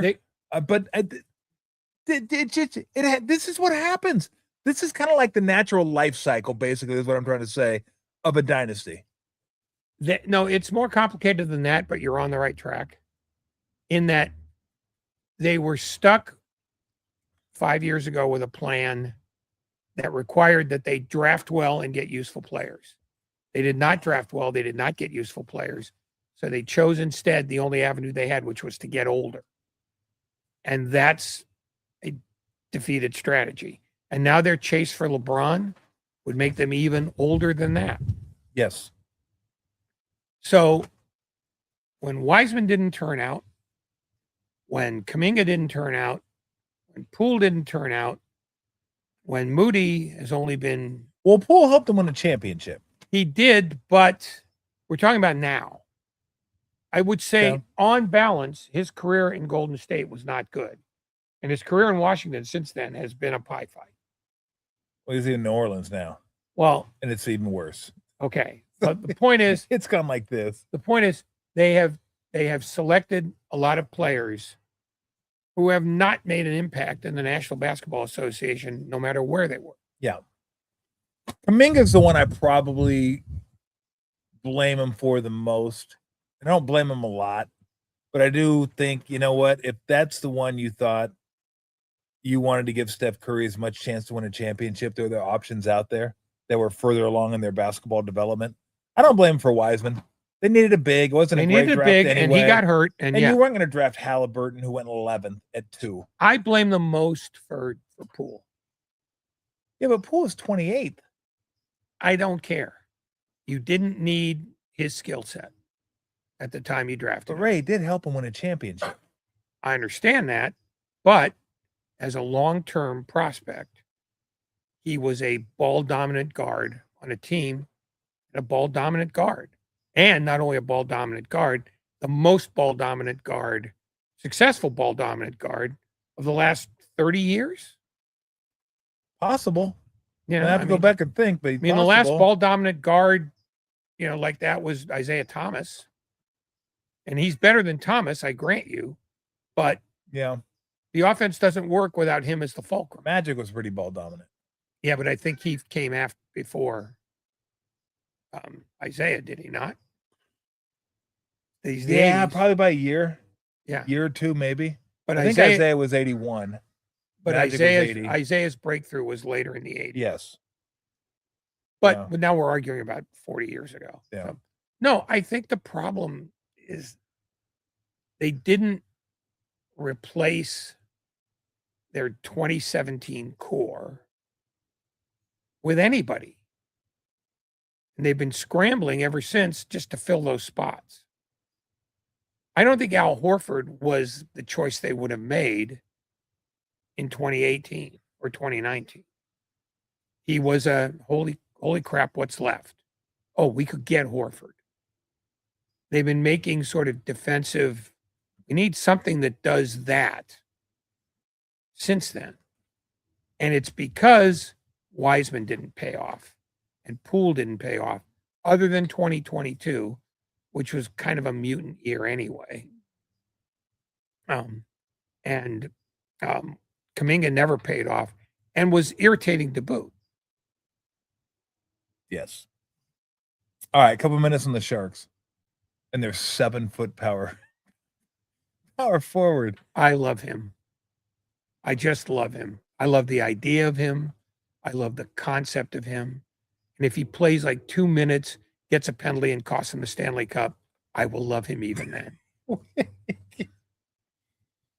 was the big guy that played for the Bruins? Oh, Zdeno Chara. Yeah, Chara. What was he, 6'9"?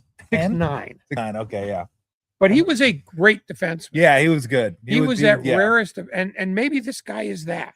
Maybe. I mean, I can't remember his name right now. I can't remember his name. I just know either. 7 foot. That's all. It's the mental block. Will they be in the mix for a Stanley Cup in 4 years? Tell me who their goaltender is, and I can answer that. Then it's Askarov right now. Okay. Do you believe in Askarov? I don't know yet. I don't know if I believe in him yet. Okay. Well, I think I'll have a better idea after this year. But I think with the blue line shored up a little bit, like I like the Trouba and signing, and I like the Nurse trade. I don't love the salaries that come with both of them. Like, I think they probably are a little pricey, but they have the room, and they need. Look, we talked about this. They're stacked up front. They're stacked. The blue line last year was like E. And they to their credit, they knew that. They went out and got some blue liners. They drafted some blue liners. They're trying to take care of that. And I think that's the right way to go about it. I thought they drafted really well. Yes, I did too. But the truth is, tell me if Askarov's going to be any good. I agree. I agree.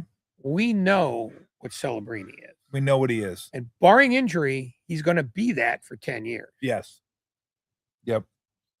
Trouba's still got a couple of years left of tread left on the tire. Nurse maybe 1. Yep. But they needed immediate help on the blue line. So the only real question that they've got in the immediate future is, can they make that jump in what has basically been a weak conference? There's no real reason why the team to come out of the West this year was Vegas. And I'm not sure that Colorado's time hasn't passed, because this was their year. This was their moment. and they spat all over themselves. So I'm thinking this is an arguable conference. They're not the best team in it, but I could see them being a 4 seed or 5 seed. And I know they don't seed, but you know what I mean. Fourth best record, fifth best record. And everything after that is, can you have a guy that you can trust night in and night out to keep the puck out? The reason why Carolina won is not because of Frederick Anderson. It's because Brandon Bussey was a miracle find, in the final. He gave him 4 games. Yep. And he was a guy who couldn't play for the Islanders, for Christ's sake. I think I got that right. I could be wrong. No, I think you're right. I wanted to run something by you though, because I thought it was funny. I saw this on what does Drew think? Never mind this. We gotta get Drew on. He's on. Okay, this is the last 1, 2, 3, 4, 5 coaches. I don't know if you saw this on social media. And I just laughed. Social media made me laugh every once in a while. Like when they called them the Snow Time Lakers, that made me laugh. That was pretty funny. Pretty funny. And some guy came up with this. He said, go back and look at the last 5 Edmonton Oilers coaches. Oh, yes. And look at their last names. Look at their last name for the Edmonton Oilers coaches. It all ties in nicely with a male sexual organ.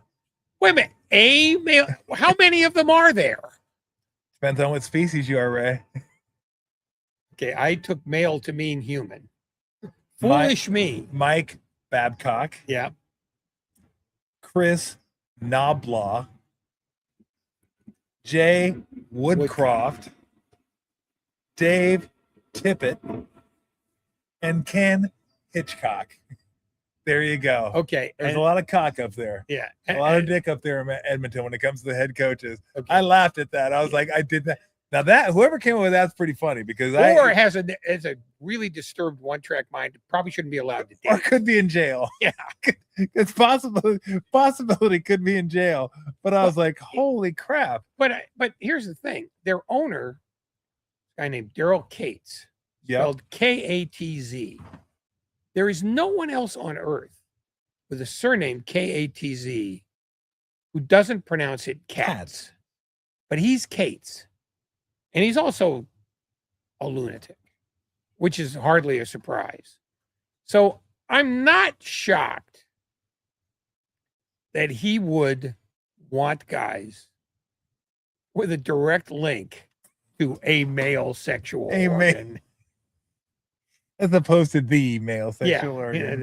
Yeah, the principal male sexual organ, which is thought of by perverts everywhere. Oh, God, that is too much. That is too funny. No, it's that's why the NHL has figured out the offseason in ways that the NBA hasn't, because this offseason has been hijacked by LeBron James.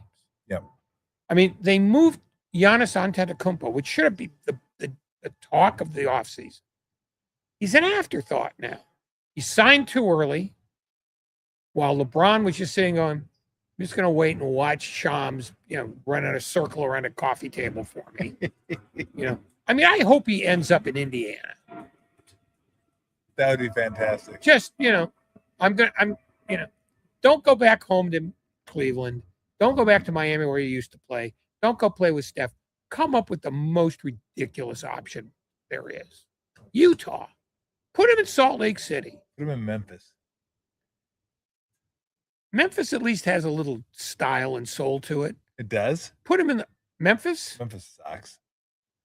I'm with LeBron on that. I'm team LeBron on that one. Memphis overrated. No. Put him in Memphis in part because he hates it. First time I saw Beale Street, I'm like, oh, no, Beale Street this is it? Beale Street is Bourbon Street, only with less street cleaning. And less street.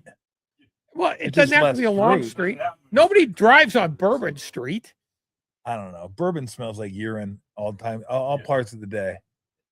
Tell me I'm wrong. Big surprise. Tell me I'm wrong. Beale Street is not much more aromatic. You walk down Bourbon, it smells like somebody's pissing in your nose. Like literally.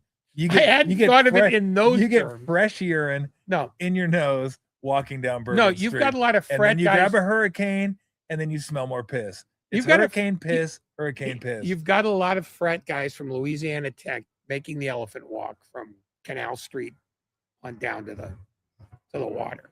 It's But bad. It is bad. It's bad. But Beale Street has that same sort of grungy feel to it, although with less urine. Yes. Yeah. I didn't get the urine smell. No, I was just disappointed. It's not very long and not very anything. it's Memphis. It's but, like, eh. but what is bourbon? Except open air bars where you drink the same, you order a hurricane, that's it. and it's $33. Yeah. Even if they screw you and don't put any liquor in it. I agree. Went there last year. Went to Bourbon Street last year for the Niners and the Saints game, and then went right. You did that. Then went to the LSU Florida game. What did you New Orleans enjoy is more? A horrible beer town. Horrible beer town. Yeah. By the way, what did I enjoy more? I don't know. I mean, the Niner game was a fun game. Probably the SEC football game, just because I'd never been. But that game was terrible.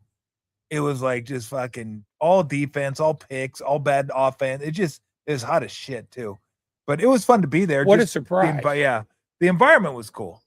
Like I enjoyed that. Actually, the best part of the trip wasn't even a football game. Is a World War II museum in New Orleans, which was an incredible museum, huh? Who won? Belgium. Of course they did. Yeah, Belgium won. Belgium won. Ray, thank you so much for joining me. Appreciate it. Let's do it again. You tell me. Okay. I mean, I can't come to your home and make you put me on. Yeah. Well, you could. No, I couldn't because you have dignity. And Lori has a gun. Next time you come back, I want you to say Puddles. Puddles is a mascot. Look it up. I swear to you, the mascot is not named Puddles, and they get pissed when you say it is. Well, fuck them. They're Oregon. What do I give a shit? They named it. They own the copyright. I don't give a shit. You're going to get sued by puddles.org. You're Oregon. For God's sakes. Suck it up, Puddles. Spoken like a guy who went to Tucson. That's right. Bear down, baby. Bear down. Ray, thank you. Thank you. Let's do it again. It's great fun. You're a glorious human being. And these two idiots, Jesus. I mean, they wander in whenever they want. Time has no meaning to them. Oh, you want me there at 2? I'll be there 3:45. What do I care? All right, coming up. I got to see my parole officer. Monday, I'll have a ballet report for you. Oh, please. A ballet. Dracula ballet. Not Dracula the ballet. Dracula ballet. That sounds like the company's name is Dracula. So you've got a bunch of dancers from rural Romania. There it is, Dracula. Oh, for God's sake. Is Van Helsing in there? Jeez. Van Helsing has to be in there somewhere, doesn't it? Van Helsing. Can you name one ballet move? Like I can name triple salchow at least. Pas de Ice deux. skating. What? Pas de deux. What is that? It's a ballet move. What is it? What can you do it for me? Me? An athletic thing? What did you call it? The pas de deux. P-A-S-D-E. Hold on a second. I'm sorry. Did I spell that too fast for you? You did. P-A-S space D-E space D-E-U-X. Oh, there it's right there. What a miracle. It's a French term that literally translates to step of two. In ballet, it refers to a dance duet performed by two dancers, typically a male and a female. Okay. Don't mess with me, bitch. But it could be two males, could be two females, but typically. It could be typically. I guess in the Bible, it's male and female. No, not according to this Bible. Not that Bible, not the Phil Steele Bible. This doesn't have How did you know this? Yeah, you just know. You know so much stupid shit. Yes, I do. You do. I can't tell you the names of my children. You couldn't. Nor and the only thing I know about my grandchild is its name is Zlatan. Zlatan Ratto? Yes. They didn't name him that, but I did. Fantastic. And here's to you, Zlatan. You future pain in the ass. All right, we'll see you next week. See ya. And remember this, Tommy T. Cash and tickets is what it's all about.